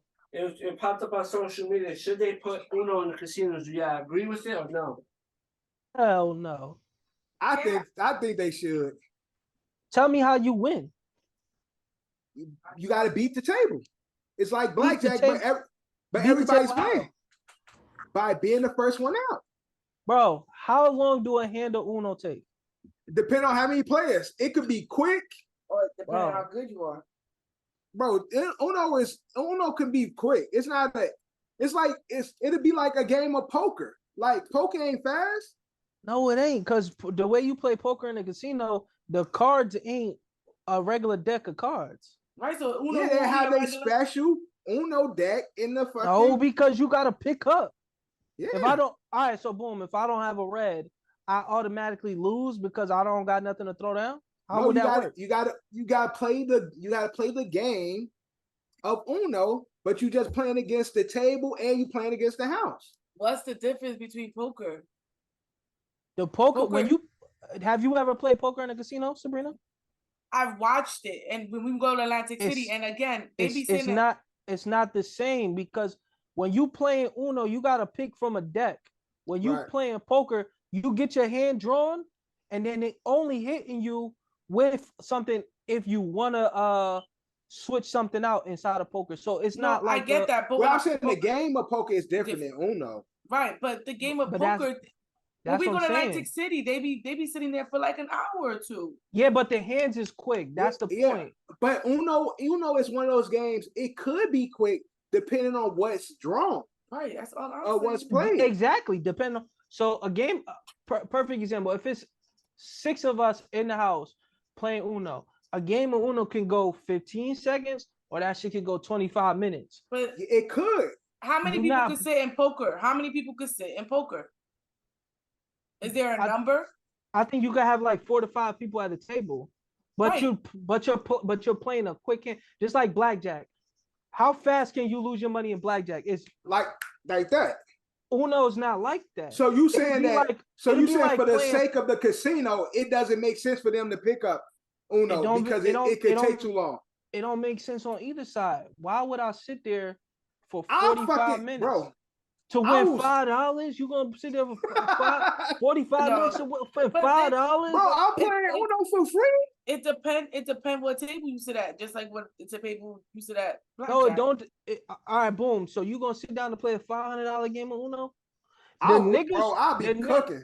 The niggas, listen very carefully to what I'm saying. The niggas that's coming to the casino to play Uno, not playing for more than $10, $15 a hand. Them niggas about to be there for 45 minutes. The table, the house got to set the buy-in.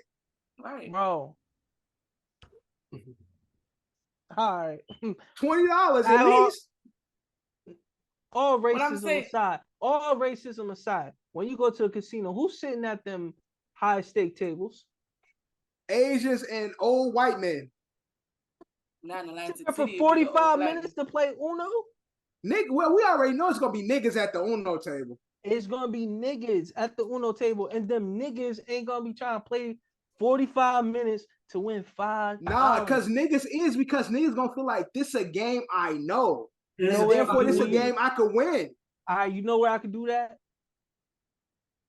I could do that shit in the backyard at the cookout. Yeah, but it's different. It's different when you're in a casino when they come up with them cheap ass free drinks and shit. Hold on. Are you playing that? And are you playing for money in your backyard? Be honest, John. Are you playing for money when we play? No. I'm not playing that in the backyard. You know what I'm playing in the backyard for money?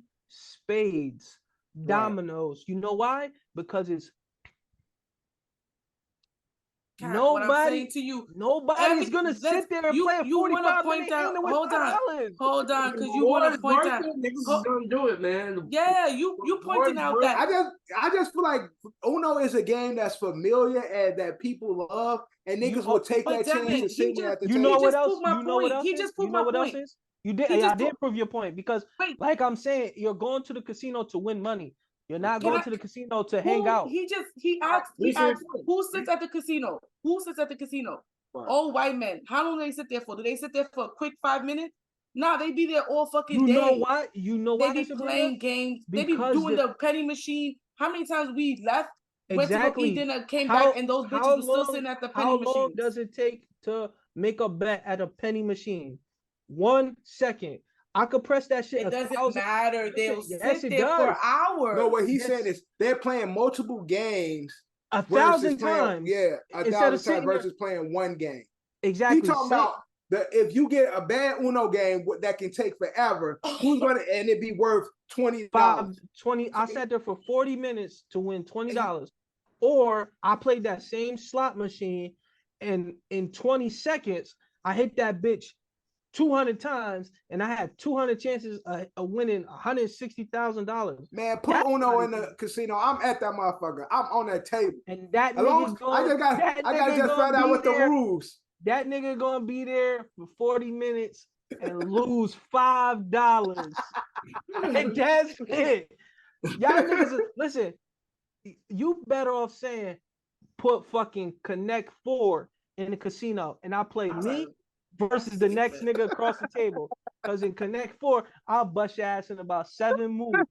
I get my bread and I'm out of here. Y'all listen, you know the difference is y'all niggas will play. Y'all will play Monopoly. Y'all the niggas that will go to. I hate Monopoly. I hate Monopoly. We don't even have that game. I hate Monopoly. Y'all niggas will go to the casino to play Monopoly for money. Stupid. I play on the penny machine. And last time we went, I fucking won almost $200. Just think about this. How many times have you ever played a game of Uno where y'all drew the hands and nobody picked up and the game was over? Impossible. Well, we played where the game was less than but see, the only thing is niggas play different than what Uno play. So we play with the doubles, the triples, and shit. They're not allowing none of that. And you can't even do that. So the game, if I said 45 minutes, I apologize, world. Y'all niggas gonna be there for an hour and a half to win $5. Yo, go get a job, man. You're gonna be there for an hour and a half to win $5. Minimum wage is like $17 an hour. Next time we see Decap, we're gonna play a game of Uno. We're gonna time it. Right, and we're gonna time it, Decap. I promise you, we can do that, and then we're gonna play a Cap game. Cap just gonna pick up cards just to keep the game Nah, going. listen, Like we gonna play a game. Do that, but if everybody gets out, he loses. It doesn't matter about listen, we gonna do exactly. We're gonna time it, and then we're gonna play a game of blackjack, and you're gonna see that a game of blackjack. Oh, blackjack is that's less than a minute. It could be. Shit, that's my fucking game, bro. I lost like you can lose blackjack with the pull of 2 cards and be done. And I understand what you're saying, but the casino will do that because you know what you're doing in that 45 minutes? You buying other shit. Oh, you want to drink? No, you not. You getting free drinks. Why am I going to have you sitting at my table for 45 minutes? Yeah, the casinos, them drinks, them drinks be free at the casinos and shit. And once again, the niggas who gonna be sitting at that Uno table ain't about to tip none of my waitresses because them niggas is sitting there for 45 minutes to an hour and a half trying to win $5, nigga. Y'all niggas crazy, man. All right, we're gonna move on from this because John, hold on. Before you move on, John, would you like to see Uno at the casino? Of course. This nigga eat fried chicken every day. I think it'll be fun. Don't disrespect John like that. John be eating salads and chicken salads. Yo, keep it a That's buck, right, Johnny. John. When the last time a piece of lettuce went in your mouth? Couple of days Not ago. on a chicken. Not on a burger though. Oh, he said a piece of lettuce. He didn't say what type. John, when the last time you had vegetables separate from it being combined with meat? Why you put a John on the spot like Now that? answer this question. The last time I had vegetables solo, I can't tell you that. But I definitely had vegetables the other day. That nigga said I never had vegetables separate. That is crazy. That is crazy. Damn, John. I was trying to help you, man. This nigga inside is screaming.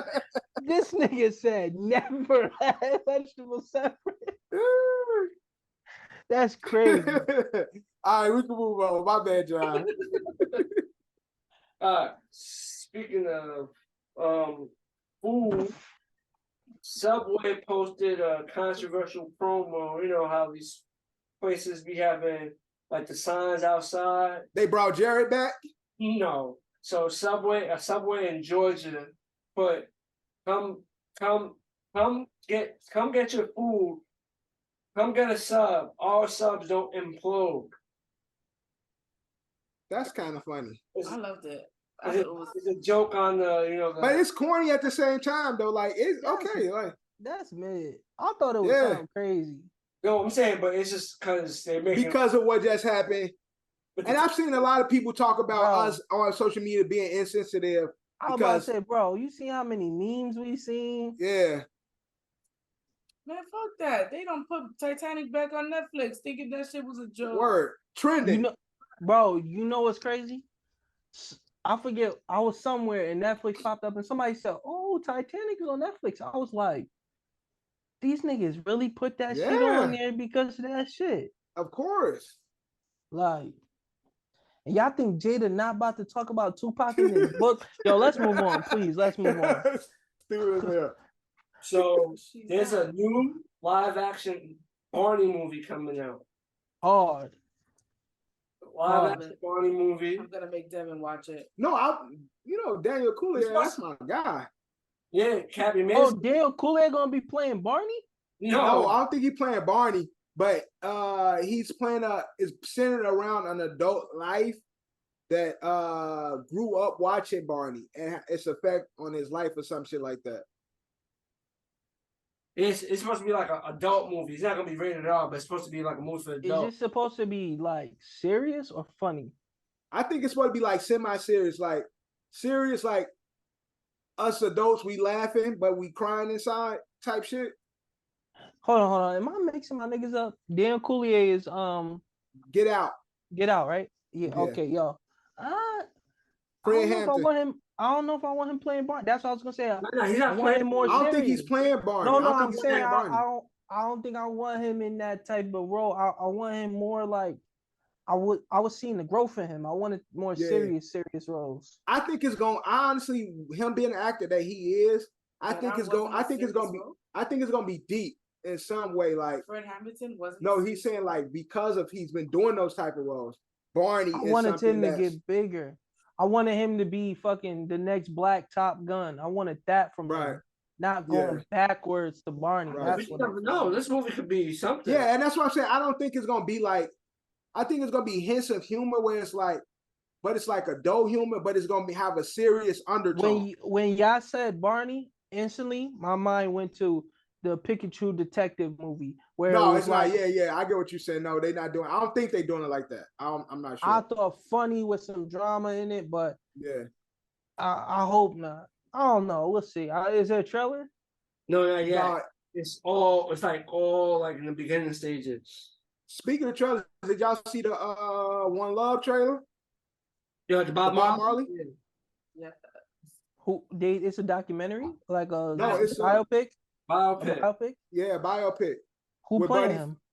Buddy from Secret Invasions. I knew it was him. My dad's doing something. I'm like, yo, why he look so familiar? But he got the dreads and He played Malcolm X in that movie, the hotel movie and shit. Why did you know what's crazy? I keep seeing people saying like he need more respect because he played He's like been Obama doing a too, lot. didn't he? He been doing. I think he did Obama. He's been doing a lot of shit. I don't know. I don't want to disrespect him, but watch the know. trailer though. The trailer for One Love looks fire. Yeah. He had when you was watch the trailer, did he speak? Yeah. Yeah. His accent sound good? Yeah, his accent sound good and shit. But he British. You know them British motherfuckers can do every fucking accent. Yeah, I was about to say if I had to pick a nigga, I want my nigga And they got young boy from Top Boy Dog. in there. That I literally was about to say if I was gonna have somebody play Bob Marley, it was homie from Top Boy, but not the nigga y'all thinking of. The young boy is in there. The young gangster, the dark. Yeah, the one that got killed and shit. He's in there. Jamie. He didn't get killed. Jamie didn't get killed. Didn't he get killed in the last season? No, he didn't get killed. That's why they. Spoiler alert. Okay. I don't know if Cap is up to date, but I am up to date. Jamie didn't die. Bro, Jamie got popped. Jamie went to prison and they got him out of prison. Nah, there's another season after that. And then what happened when he got out of prison? He was working for Deshane. Deshane killed his ass. Why don't I remember this? I finished. It wasn't Deshane, but he got clapped. By who? How did it happen? Scully. By the buddy. Scully, the light skin one. Scully killed him how though? Shot him. I understand that, Johnny. I'm talking about make me remember because I finished Top Boy. Didn't he kill him in the crib? I can't remember. Nah, bro. Is it Cap? I don't think it's the whole. It was. I finished. I finished Top Boy. Season. I know. I finished Top Boy, but I do not remember Jamie getting killed. Yeah, he got killed by Scully. That means you ain't see that season. That's a big part. I've seen it. Or you might watch that last episode and be like, "Oh, okay, yeah." Oh, the last season was when Scully had it was like his niece and she was living in that little boat and he was hiding out in the boat. All that shit was the girl with the braids. That's the last season. Him and Deshane one fucking with each other. Yeah. Because Jamie was fucking with Deshane. Jamie got killed, bro. Jamie got killed. You're talking about the previous season. There's another season. After what you're talking about, there's another season. Jamie ass dead, and he in Bob Marley movie. That's all I'm saying. Spoiler alert for the Top Boy fans and shit. But the Bob Marley shit look dope, and I'm interested to see what they're gonna do with the Barney shit. What else we got going on, Jonathan? Your Cap, just look it up. But Sully killed Jamie. Unfortunately, I like Jamie. Yeah, Jamie was a cool nigga though. But I don't think should have went that route. But that's a conversation for the good, bad, and binge worthy. Right. Soon to be released. Coming to a screen near you. Right. Oh yeah. I remember. His little brother watched him die. Yeah. You just need a little things to pop it back to get back. But you know what I'm saying? It be happening like that and shit. People get exposed. speaking of exposed, Keke Palmer was recently exposed. Why I you say it heard. like that? Yo, why you say it like that? Significant other. He jumped on Twitter and let his feelings out to the world. He was right and wrong. No, that's some pussy shit. Nah, he was right and wrong. What you mean he's right and wrong? Look, kept into his thing. He was wrong for saying it on Public social platform. media, but if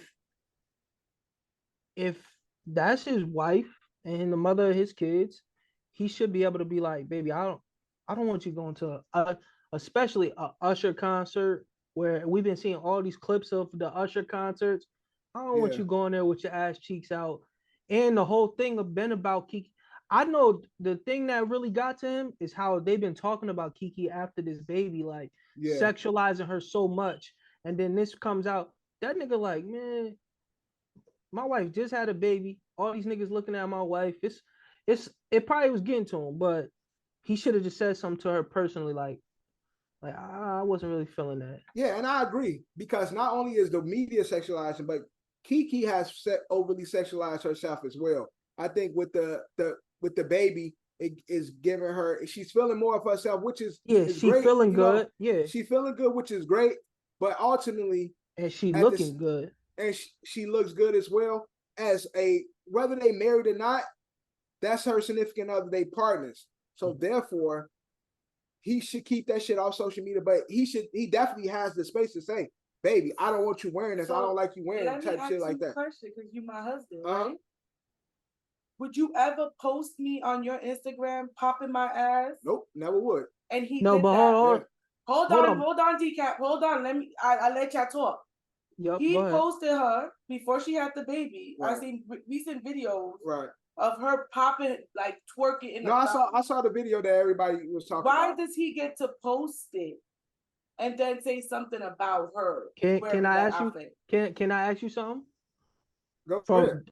From Dev as the husband, Sabrina as the wife. One answer at a time. Dev. No, let me not get you in trouble. Sabrina. You ain't gonna get my man in trouble. Nah, he would get in trouble. If I'm gonna ask Dev, would you allow Sabrina to walk outside with some shit with her ass cheeks hanging out like that? Of course not. Of course not. Now, Sabrina, would you disrespect Dev and walk outside with your ass cheeks out like that? Knowing that I said I don't like you wearing something like that. No, but I have wore. But hold on, decap. But I have wore very sheer shirts and breast all out. Right. But listen. What I'm saying. Where was you? It's levels to the shit. Because, no, but where was you at when you wore that?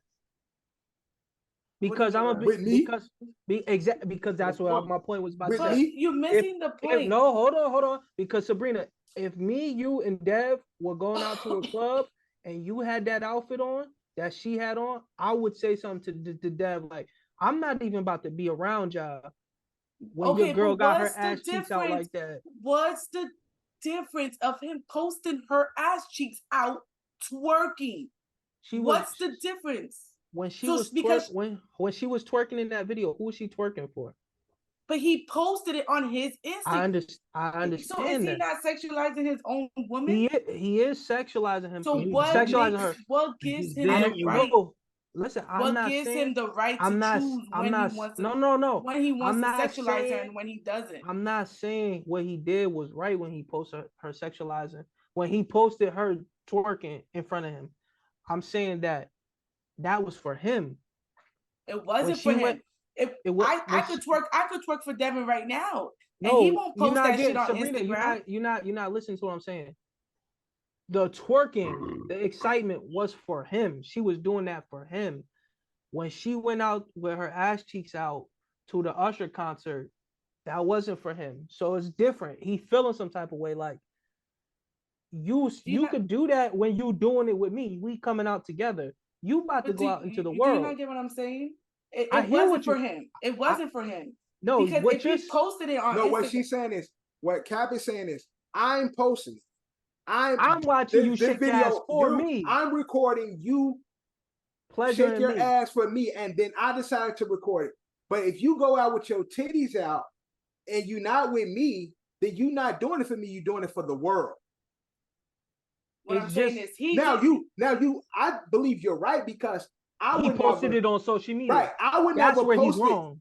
Yeah, I would never post it on social media. I wouldn't do and like Cap said, he's wrong and he's right because you can't beat a pot calling the kettle black. He's within his right to say, I don't want you doing a certain thing, and it makes me uncomfortable. But he's also wrong in the sense of saying, well, I can post you though. Like exactly. Yes, because that's how the fuck you gonna post Dev, me? You just said Dev has been out with you with Cher on and showing your titties and all that, but you was with Dev. Dev gets to look at you and get excited about that, and I'm sure he was doing that. But now if Dev pulled up to a party you was at, not knowing how you left the house, and he seen you dressed like that, he would have been like, who the fuck you dressed up like this for? What we doing? Why are we showing all of our goods to everybody? What's up with this? It's different. And like, hold on. And that's why when we was talking about, when Dev said earlier, you date somebody knowing what you bringing into the relationship. I disagree with that, because if I go out to a club and I see a girl who's single, she's a single woman, she's not a mother, she's not a wife yet, and she's dressed like Keke Palmer, I'm like, she trying to get caught.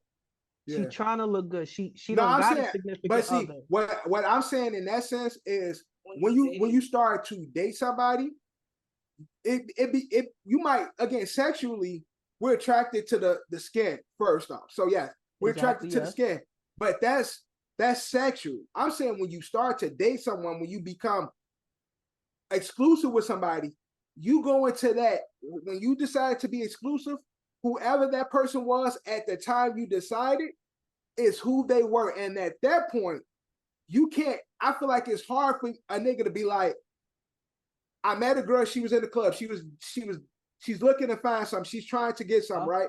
But y'all go on dates and y'all do all this, and she continues to have salacious clothes on, exposing herself, but you continue to date it, and at some point you decide, hey, with all this, I want her to be my woman.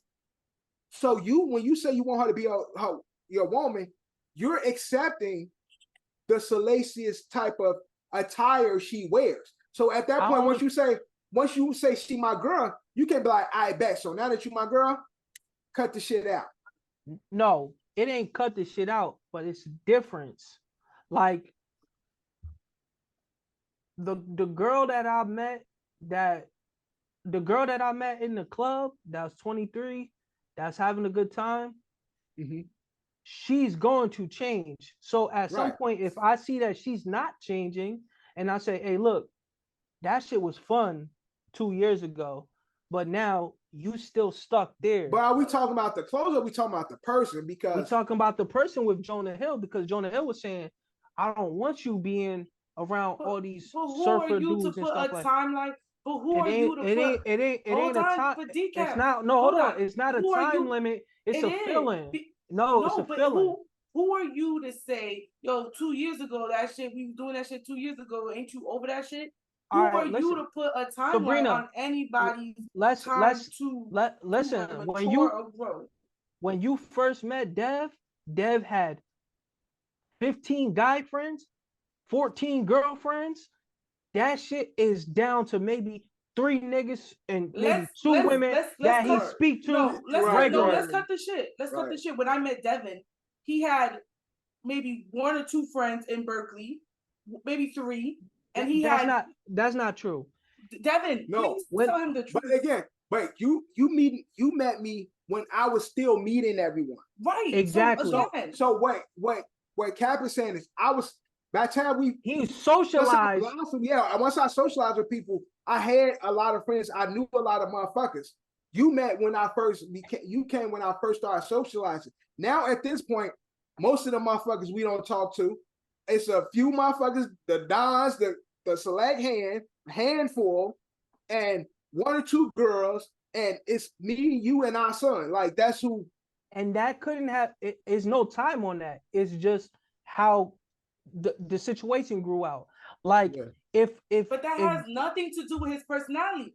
His personality is still this big person who meets people. It does though. I don't think he understands. I don't. No, it does, because listen, let me tell you something, Sabrina. If life happens where friends, no, listen, hold on. Told, Cap.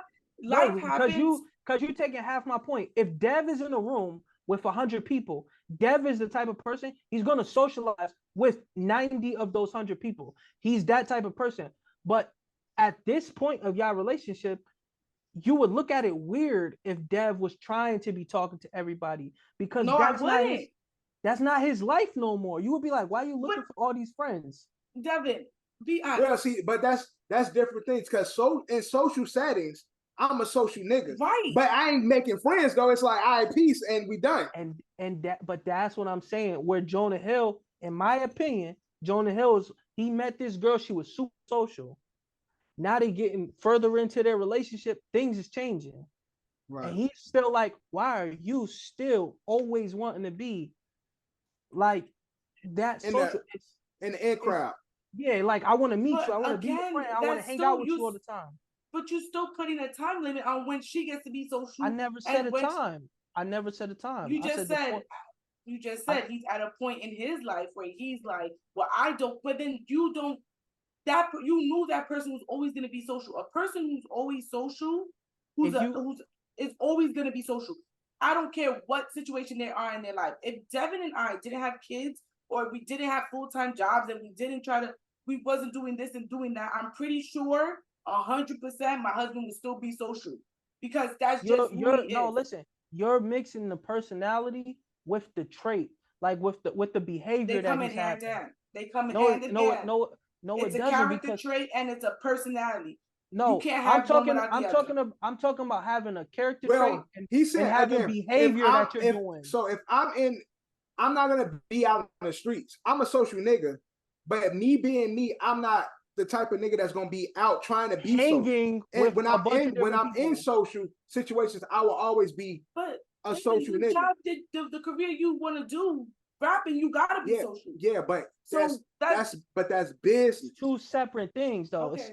It's not the same. So. If you think like it doesn't go hand in hand, it goes hand in hand. Sabrina, I already said with the Jonah Hill situation, I'm a big believer in when you with somebody, you accept them for who they are and what and whether you might be seeing yourself moving in a different direction. That ain't the person you met. So if the person you met is still being that person, then you decide, okay, I'm gonna go because I'm moving in this trajectory versus you still here.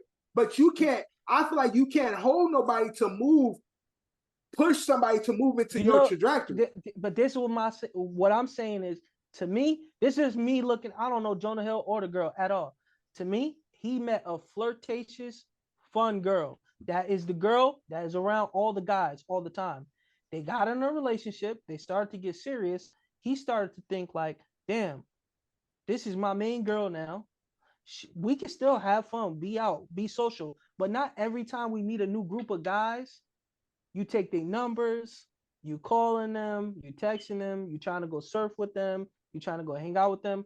I understand you're a social being, but there's a limit to how far you go with your social, because that's why, like I said, he was saying, this is my boundary.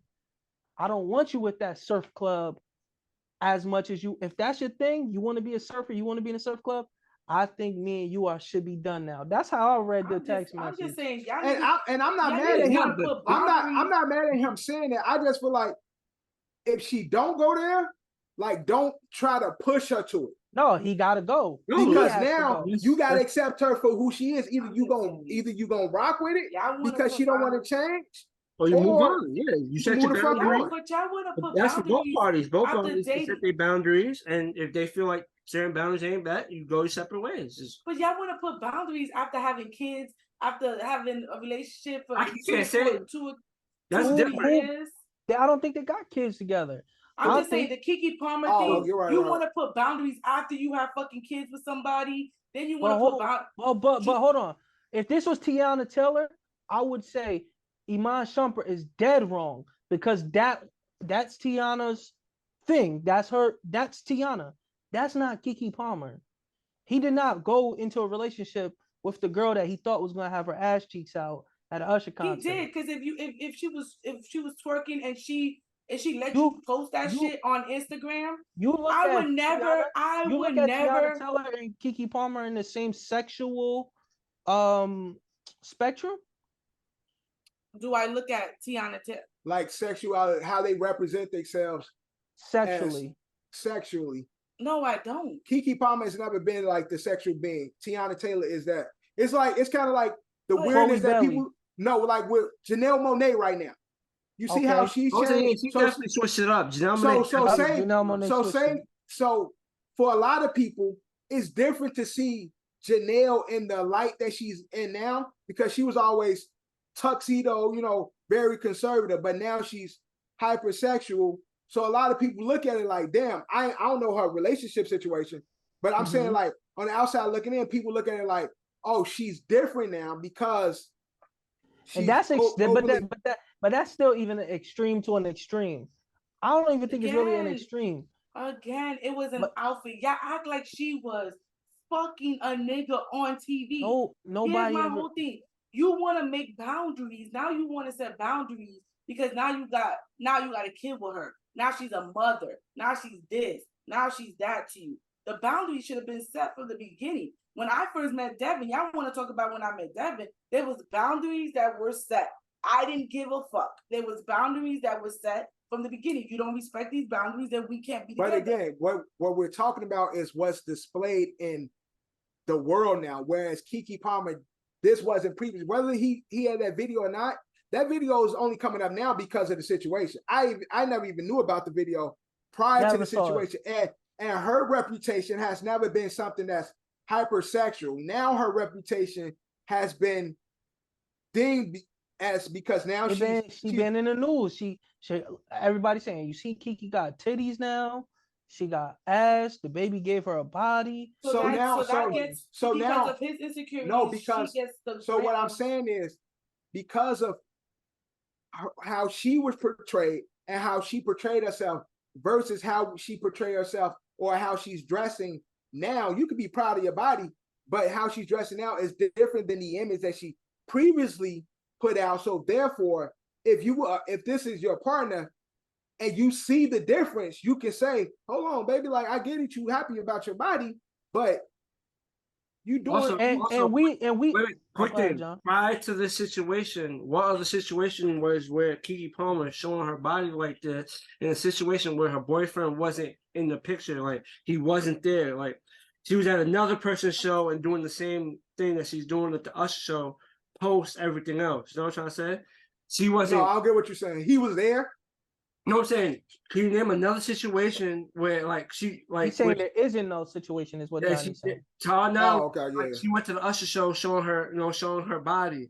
Was there another situation while she was in a relationship with him, showing up to a public event with him not being there and dressed as salacious as she was? Yes. And listen, I don't know. We don't know what happened before she left. Like, she could have FaceTimed him in the hotel and he said, oh, you look good, da da da. But he ain't know that her ass was all out. Because if she maybe showed him that or brought that up, maybe this conversation don't even happen in Twitter. Maybe it happened on the phone before she went out. Yeah, it should never happen on Twitter because again, you got direct contact. That nigga, he could have said something straight to her. That's the goofy shit. Like going to social media to run. He should never went on Twitter. He should have called her and said that shit. That's the because honestly, it wouldn't even be a situation if he would have said, "Yo, baby, I saw your fit, but I didn't know you had your ass out like that. Like, why are you going outside like that?" Then it would have been a conversation between them. It could have been laughed off. Yeah, it could have just been laughed off between both of them and stopped there. Yeah, I mean, he definitely made it a thing by posting the shit on Twitter though. I ain't never looked at Keke Palmer sexually until I seen her that day. Every other time I seen her, she dressed what's the word? Like Michelle Obama. I don't know what the word is.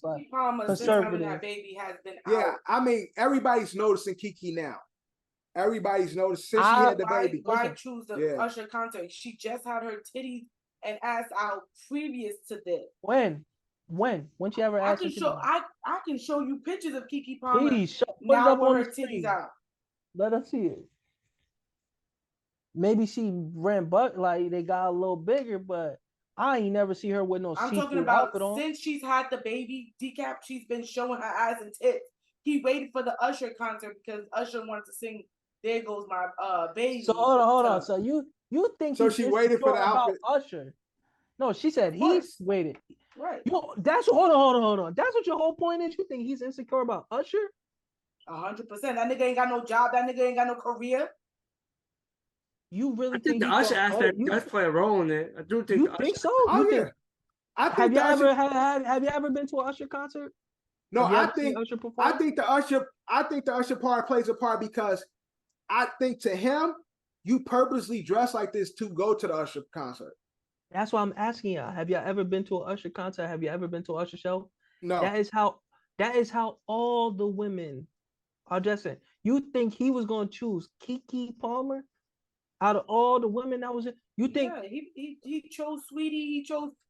No, it's a part of his show now. It's a part of his show. It's a part of his, show. You think he ain't gonna leave with somebody that look like Kim Kardashian? Of course he gonna. Of course Usher is not trying to bag the celebrity that comes to serenade.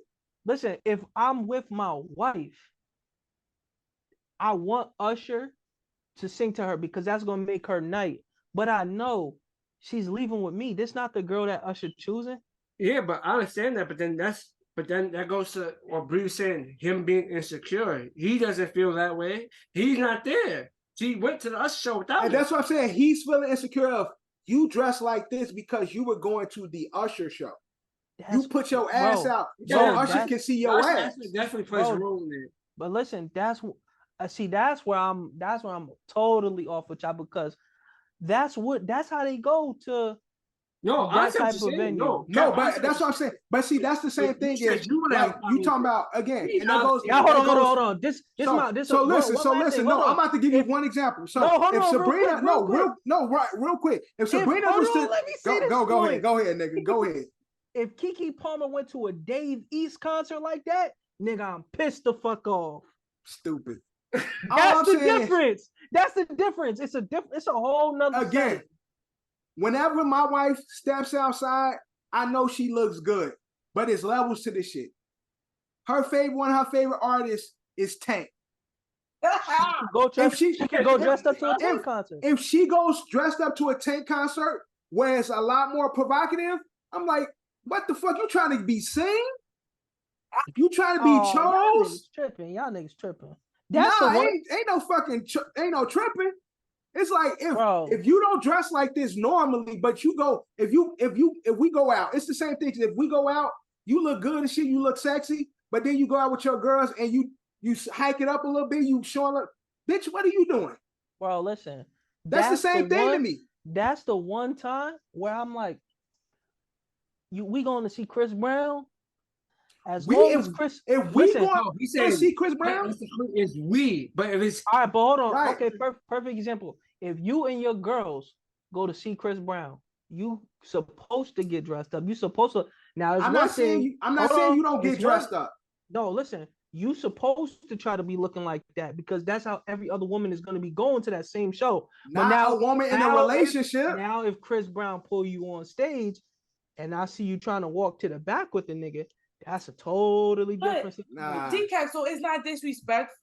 This is why I'm so confused with you. So it's not that I don't think he would have ever said anything if Usher didn't grab her, hold her close, pulled her in. No, that's my point. Front to front. I don't think he ever seen how she was leaving. No, I don't even think it was about the outfit. I think he saw that clip, him pulling her in, dick touching pelvis, and then all right. Hold on. That's and then. You just went somewhere else, though. Yes, I'm pissed off about you putting your dick on my girl. You just said that. Listen, I don't give a fuck. At that point. So you said the dress don't even matter. It's really. I don't. I think he thinks she's a mother. She should be home with her kids. But you say two different things. Because listen, now. No, I'm gonna be. Hold on. Listen. if you get up and he go and he grab on you and all that, and you don't give me some space, yeah, Which then I'm gonna be. She did not do. She So did not she do dead? that. I didn't see that. Then she dead wrong because that's But totally that's what I'm different. saying. It had nothing to do with the outfit to me. It had everything But to is do. that? But if that's the case, is that him being insecure? That's not insecure. That's valid. That's her doing too much. Because if Janet Jackson is performing and I take her titties and I rub my face on them, I don't care if she's performing or not. You're gonna be like, what the fuck is wrong with you? That's what I'm saying. If Janet Jackson, I go to a Janet Jackson concert. Janet Jackson, I'm not scared. But I'm talking about you went to a Rihanna Janet Jackson put me up on the the same stage. age group. But I'm saying if she put me on the stage and she doing the Janet Jackson thing that she do with, and she you do go the like, shit, you don't get your stupid ass. And she do the shit when she rub her pussy on that face. But let's give an example. If you went with a pair of sweats, and you know how I feel about a fucking pair of sweats. If you went to the concert, Janet Jackson's concert, and she pinches balls, you're gonna be mad. I'm gonna be mad that you allow her to do that. So I'm not gonna point out that you have sweats on. Let's be honest. But you gonna be like, your stupid ass went to sweats, and I told you not to wear those sweats. Right, but if she didn't pick you out the crowd and you had sweats on, I would have never said nothing. He would have never said nothing if Usher didn't pick her out the crowd. Sabrina's agreeing with us, but she's taking the she don't fuck with the nigga. So she like she wrong. No, but it's the same. You're saying the same thing though. Nah, I'm not. I'm saying what I'm saying to you is it wasn't, y'all keep talking about the outfit. Saying because you giving him the right to be wrong. You just saying he ain't right on the wrong. You gave him the reason to be mad. He should be mad, but he shouldn't be mad with a different dress. reason. He should be mad at how she reacted. I'm saying that he has come out and said he wasn't mad at the dress. He was mad that the fact that she went. I didn't hear. I never heard him come out and say. I don't be watching Twitter and Facebook and TikTok like I do. Right. I'm saying the initial comment was based off the way she was dressed. Exactly. That's what went viral. Because I'm gonna be real with you. My response would have been, "Yo, when I see Usher, me and this nigga got an issue. He rubbed his dick on my girl. He ain't never gonna see Usher because he ain't a nobody. But that's why he don't. That's why you don't get invited. And again, what you got an issue with Usher for? She let him rub his dick on her. And that's another point. She should have been. She should have gave him the friendly. We gave this conversation a good amount of content, and we all agree. Before we move, John, if you go to Usher concert and he rub his dick on you, how you feel? Hey yo, what? Hey yo. John going backstage. He definitely going backstage. That's crazy. He gonna be somebody's superstar. Yeah, we gotta talk. We gotta talk about that. The next one. Shit, skip the next one, John. All right, so we get into, unfortunately, the Supreme Court blocked Joe Biden's move to get that. I'm gonna be quiet. This one. That be quiet. And I'm gonna be quiet. And then in the same token, Joe Biden said he didn't give nobody no false promises. He didn't give nobody false promises. Even though that was one of his main running points was he was gonna get everybody student loans up out of here. But what was Cap like Cap gonna be quiet because Cap like pay y'all student loans, niggas. I paid mine. I ain't finished paying my shit. And I'm gonna tell y'all that I might have got fucked because of Joe Biden. Tell you that much. Fucking almost. John almost got you kicked off of YouTube. Look, he tried. It is what it is. We can't run from him forever. I don't know if he really tried or not. It was one of the biggest platforms for his running his campaign. Mm-hmm. So unfortunately, he did make, and they all do it. Like, well, the Democrats do, but that's their whole thing. They sell dreams. That's how I'm gonna be. And so therefore, it's always the same. The shit don't. I'm one of those people. I believe when I see it. So when they say it, that shit don't really affect me. I'll say this, that don't got nothing to do with, it got something to do with student loans, but don't got nothing to do with student loans. Yo, in the last maybe like 6 years, Democrats show me how much these niggas be losing to the Republicans. Like y'all be looking soft. Y'all, everything y'all say never happens. There's soft nothing. and look like liars. It's we know the Republicans be on some racist shit. We know they be on some OD like what's the word, sexist shit. But Yeah. them niggas be getting shit done on their side compared to y'all. Like y'all ain't proven up. Like I ain't never say that I was a Republican, but I damn sure ain't gonna say that I'm a Democrat. Right. Like y'all ain't giving me nothing to believe. Unfortunately, Democrats don't stand on shit that they promise. Republicans just be like, no, we ain't doing that. Hey, we about to veto all them shits, and they be on that. They be on good bullshit. But I can respect. Do they really be losing, or do they really be wanting to lose because they really don't got the right agenda in the first place? Who? That's a different type of conversation. Okay. Who you talking about? Democrats? Johnny was there. Johnny was with me. And you know what I'm trying to say? Like is it all a game, man? And it's only two teams that run the show: Republicans, Democrats. Everybody else is just it's only really two teams that's not Democrats or Republicans. Nigga, it's the poor and the rich. That's the two teams. Well, then there's the powers that be, and that's that's another conversation where I just think it's weird that Elon Musk is out here calling Mark Zuckerberg out to see a dick size contest, and these niggas billionaires. I know Elon really don't want no smoke. Yours, the puppets and the puppeteers, man. The puppets and the puppeteers. I think we watching some. I think we really in the movie and we just don't know it yet. We're in a simulation. We the rats in the lab. We the lab rats. Did y'all talk about the nigga on the plane? The nigga or the crazy woman on the plane? Yeah, that. No, I still ain't find the video. I see the video. I see the video yet. Now they saying that now they saying that woman nowhere to be found. So did you hear what really happened? What really happened? So she was sitting next to a black guy. Oh, it was a black guy? Yeah, she had the AirPods in her hand. They said they don't know what happened to the AirPods, but she accused the black guy of stealing the AirPods. And that's why she was saying, like, if you watch the full video, there's another angle where she's saying the stewardess is telling him, like, can you just please give it back? And she's like, he's never gonna give it back. He's not gonna give it back. And I guess the black guy is saying, like, I don't have it. Like, I don't have her AirPods. So why was there the video of the other passengers saying they don't remember his face and shit? They don't remember his face and all that.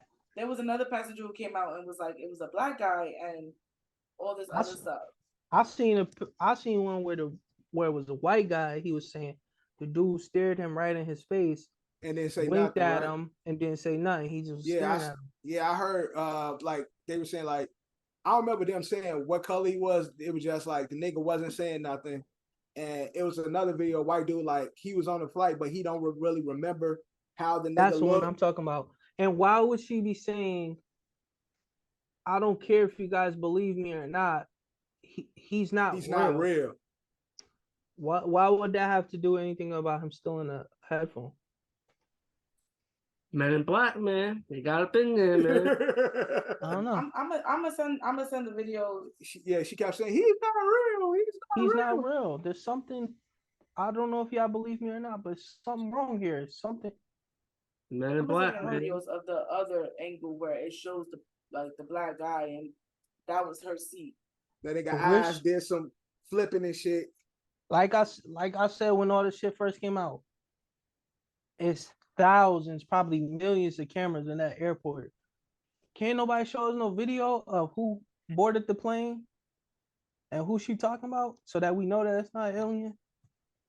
Well, if it wasn't something more important than the AirPods, maybe we'll get that footage. But since we got all the footage of Odell falling asleep with his baby in the plane, we got all that footage. We see him coming out the plane saying, "Bro, I was just sleeping." Back when they put them off the train. I mean, put them off the plane. But he's a star. He's a superstar. Of course. This like y'all said, this was national news. You seen it all over TikTok and Instagram. That's what you told me before.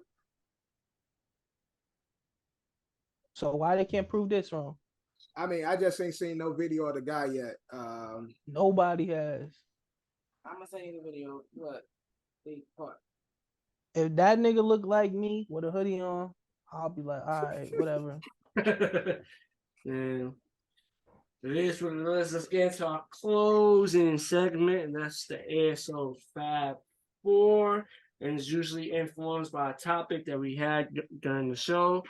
So our Fab 4 for this week is our Fab 4 rap group. We're all gonna get our Fab 4 rap groups. So we're doing it the dab order, the OSA order. Everybody gives their 4. Everybody gives their 3, 2, 1. Or we're doing the ASO way. How are we doing it? How we doing it, baby? We doing it the 4s, or are we doing it? Everybody give their 4 list. Everybody give their 4 list. Everybody, we doing it the ASO way. Everybody give their 4 So list. let's speed up the process. You're gonna do the ASO. I'm not giving a list for this one. You don't have because she don't listen to rap, so Right, and it wouldn't be fair. So Bree stayed out the list, so it'll be me, Dev, and Cap giving the list. This shit is gonna be funny. Who wants to go first? How y'all We going 1, 2, 3, 4, or 4, 3, 2, 1? Y'all going 4, 3. Yeah, whoever goes first reveals their list, and the next person reveals their Johnny, list. can I pick since I'm not saying it? Can I pick? Sure, Bree. Pick who got the best list? No. Yeah. Oh, no. Who goes first? Who goes first? So yeah, Bree, pick who's going first. Johnny, go first. Of course. But hold on. But is he going his favorite to least favorite? No, or he going favorite to favorite. least favorite to favorite. Okay. Go, John. It's all your favorites, though. They're all in the 4. All right. Well, we know you're gonna dick ride, so go ahead and get. We know number 1 is. That's why I wanted to do At number 4, I put NWA at number 4. Johnny, name 3 NWA songs. I can't name you off the top right now. Bro, you being PC. Go ahead, PC Johnny. Go ahead. How y'all gonna? You try to even it out because you know you're gonna dick ride with your number 1. It doesn't. You smart. You trying to even it out. Oh my God, Cap, you gotta let him tell his list. It can't work that way. All right, go ahead. Number 3 is who? And then number 3 is Dipset. Go ahead. Said number 3 is The Locks. Number 2 is Dipset. Number 1 is, let's get the dick riding out. Number 1, I'm going with my G-Unit guys. Wow, that was very revealing. Who number 2, Sabrina? You are number 2. Who? Me? Yeah, she said you. All right, my number 4. I was gonna say state property, but that's my honorable mention. I knew he was gonna go with that shit. That ain't a group. Yeah, because that's why I took them off my list, because you said that's a label, blah blah blah. All right, so you can put Young Guns. No, they definitely ain't making a list. Beanie C going Freeway would have made the list before them two. My number 4 is going to be. Damn, I wanted to pick somebody that wasn't old. Like, boom, give me Griselda for my number 4. Okay. I'm gonna take Griselda with my number 4, and then I think everybody's top 3 is gonna be the same with this age group. I'm gonna say G-Unit is number 3. I'm gonna say Dipset is number 2, and I'm gonna say Jadakiss, Styles P, and Sheik Luke's is number 1. Y'all crazy. Yeah. Y'all about to hate my list. All right. At number 4. Migos. Hell no. I got Bone Thugs and Harmony. Bone Thugs and Harmony. Probably one of the first reasons why I actually started rapping, which is crazy. But Bone Thugs at number 4. Number 3 is The Locks. Number 2 is Dipset. Dipset. Oh, he about to say some stupid shit then. Go ahead. Number 2. And number 1 is The Throne. Jay-Z and Kanye West. That's number 1, The Throne. Listen. That's a group. Listen. Yes, The Throne. Yeah. Sabrina, please tell us that ain't no fucking group. The What, Throne. Hold on. What group is that? Jay-Z and Kanye West. That's an album, baby. No, it's called Watch the Throne, but the group is called John. What's the group called? That shit do not say the Throne on the song. John, in the Throne. Is Jay-Z in the Throne? No, it's Jay-Z and Kanye. Johnny, No, ain't Jay-Z and Kanye the Throne? You can't have a group please. of 2 people. All right, so listen. Yes, you can have a group of 2 people because Mobb Deep is 2 people. But yeah, Sabrina, Right, and they suck. please nullify Dev's answer. He automatically lose. So who you picking out of the winner, me or Johnny? You sure you don't want to change your number 1 to like Murder Inc? Murder Inc is a label. Murder Inc. That's a label. That definitely ain't gonna work. But that's better than. All right. That's better than. So if I was to, let me scratch the Throne since y'all want to be. Yeah, go ahead. Shit. Make G Unit number 3. So number 2 is the Locks. Number 1 is Dipset. So number 4, G Unit ain't a fucking group to me. All right. So go ahead. So number 4 is 3-6 Mafia. Number 3 is Bone Thugs. Number 2 is the Locks, and number 1 is Dipset. All right. Put Dipset at number 1? Yeah, Dipset is that's who I grew up. That's our age group. That's my era. That's how we dress. That's how we did everything. Nigga, I told you, man, Hop used to have the fucking airbrush hoodie with the. Yes, that's all we fucking used to do. Like, yo, all we did was dip. Dipset's impact on the culture is, you know what I'm trying to say? No, you can't say on the culture, on our age group for sure. Yeah, but you can also say the culture because it's still from what they put into the culture, it drips into that moment in hip hop culture. Johnny number 1 again? It was G Unit, right? Yeah, Johnny automatically gets a score. And Johnny definitely had some G Unit sneakers. So who won? I won, Sabrina. And the tank top. And he had a tank top. Johnny had the G Unit tank top. Putting G Unit as number 1 gets. He had a G Unit tank top. I won. Sabrina, I won. Listen, Johnny definitely gets crazy? Excluded. I never lose when I come on this show too. That's what's even more crazy. I didn't say he won, but Johnny definitely got excluded. Wins if me and Dev is excluded, he won. Bro, I won. I didn't exclude Devin. He changed his. Because he would have kept it the fucking throne. Y'all made me change my list, but this really not my list. The Throne is number 1. So then you lost because that ain't a group. Exactly, and I won. But I would have respected Dev a lot more if he said the Hot Boys. I thought that's what was gonna come out your mouth. Cause you 43, so that was more your age group. Yeah, but 3-6, I listened to more 3-6 than I listened to Hot Boys. I thought Dev was gonna put them franchise boys D4L.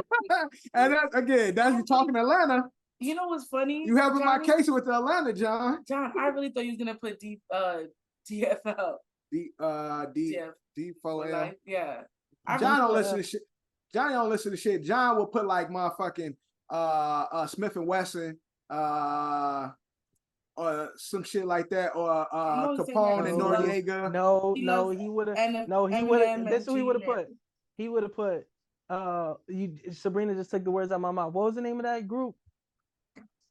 With the Bazaar. Oh, D12. D12. That's true. John would definitely put D12. That was the Eminem time. Yeah. G Unit, the Banks and Yayo spinoff. Slaughterhouse. Banks and Yayo spinoff. D12. Slaughterhouse. D12. Don't lie, Johnny. You listen to D12. Did I listen to D12? Yes. I know one D12 song is the name of my band. I think the name of the song was. And Fight Music. Nah, there was a. I don't remember that.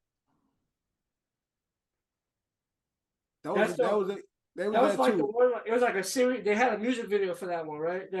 Yeah, Fight Music. Yeah, that was crazy. That was A2. D12 actually had like D12 dropped the album. No, and for the most part, they could rap. They were just watered down versions of Eminem, which is trash. But that's our pod. Yeah, Eminem is crazy, man.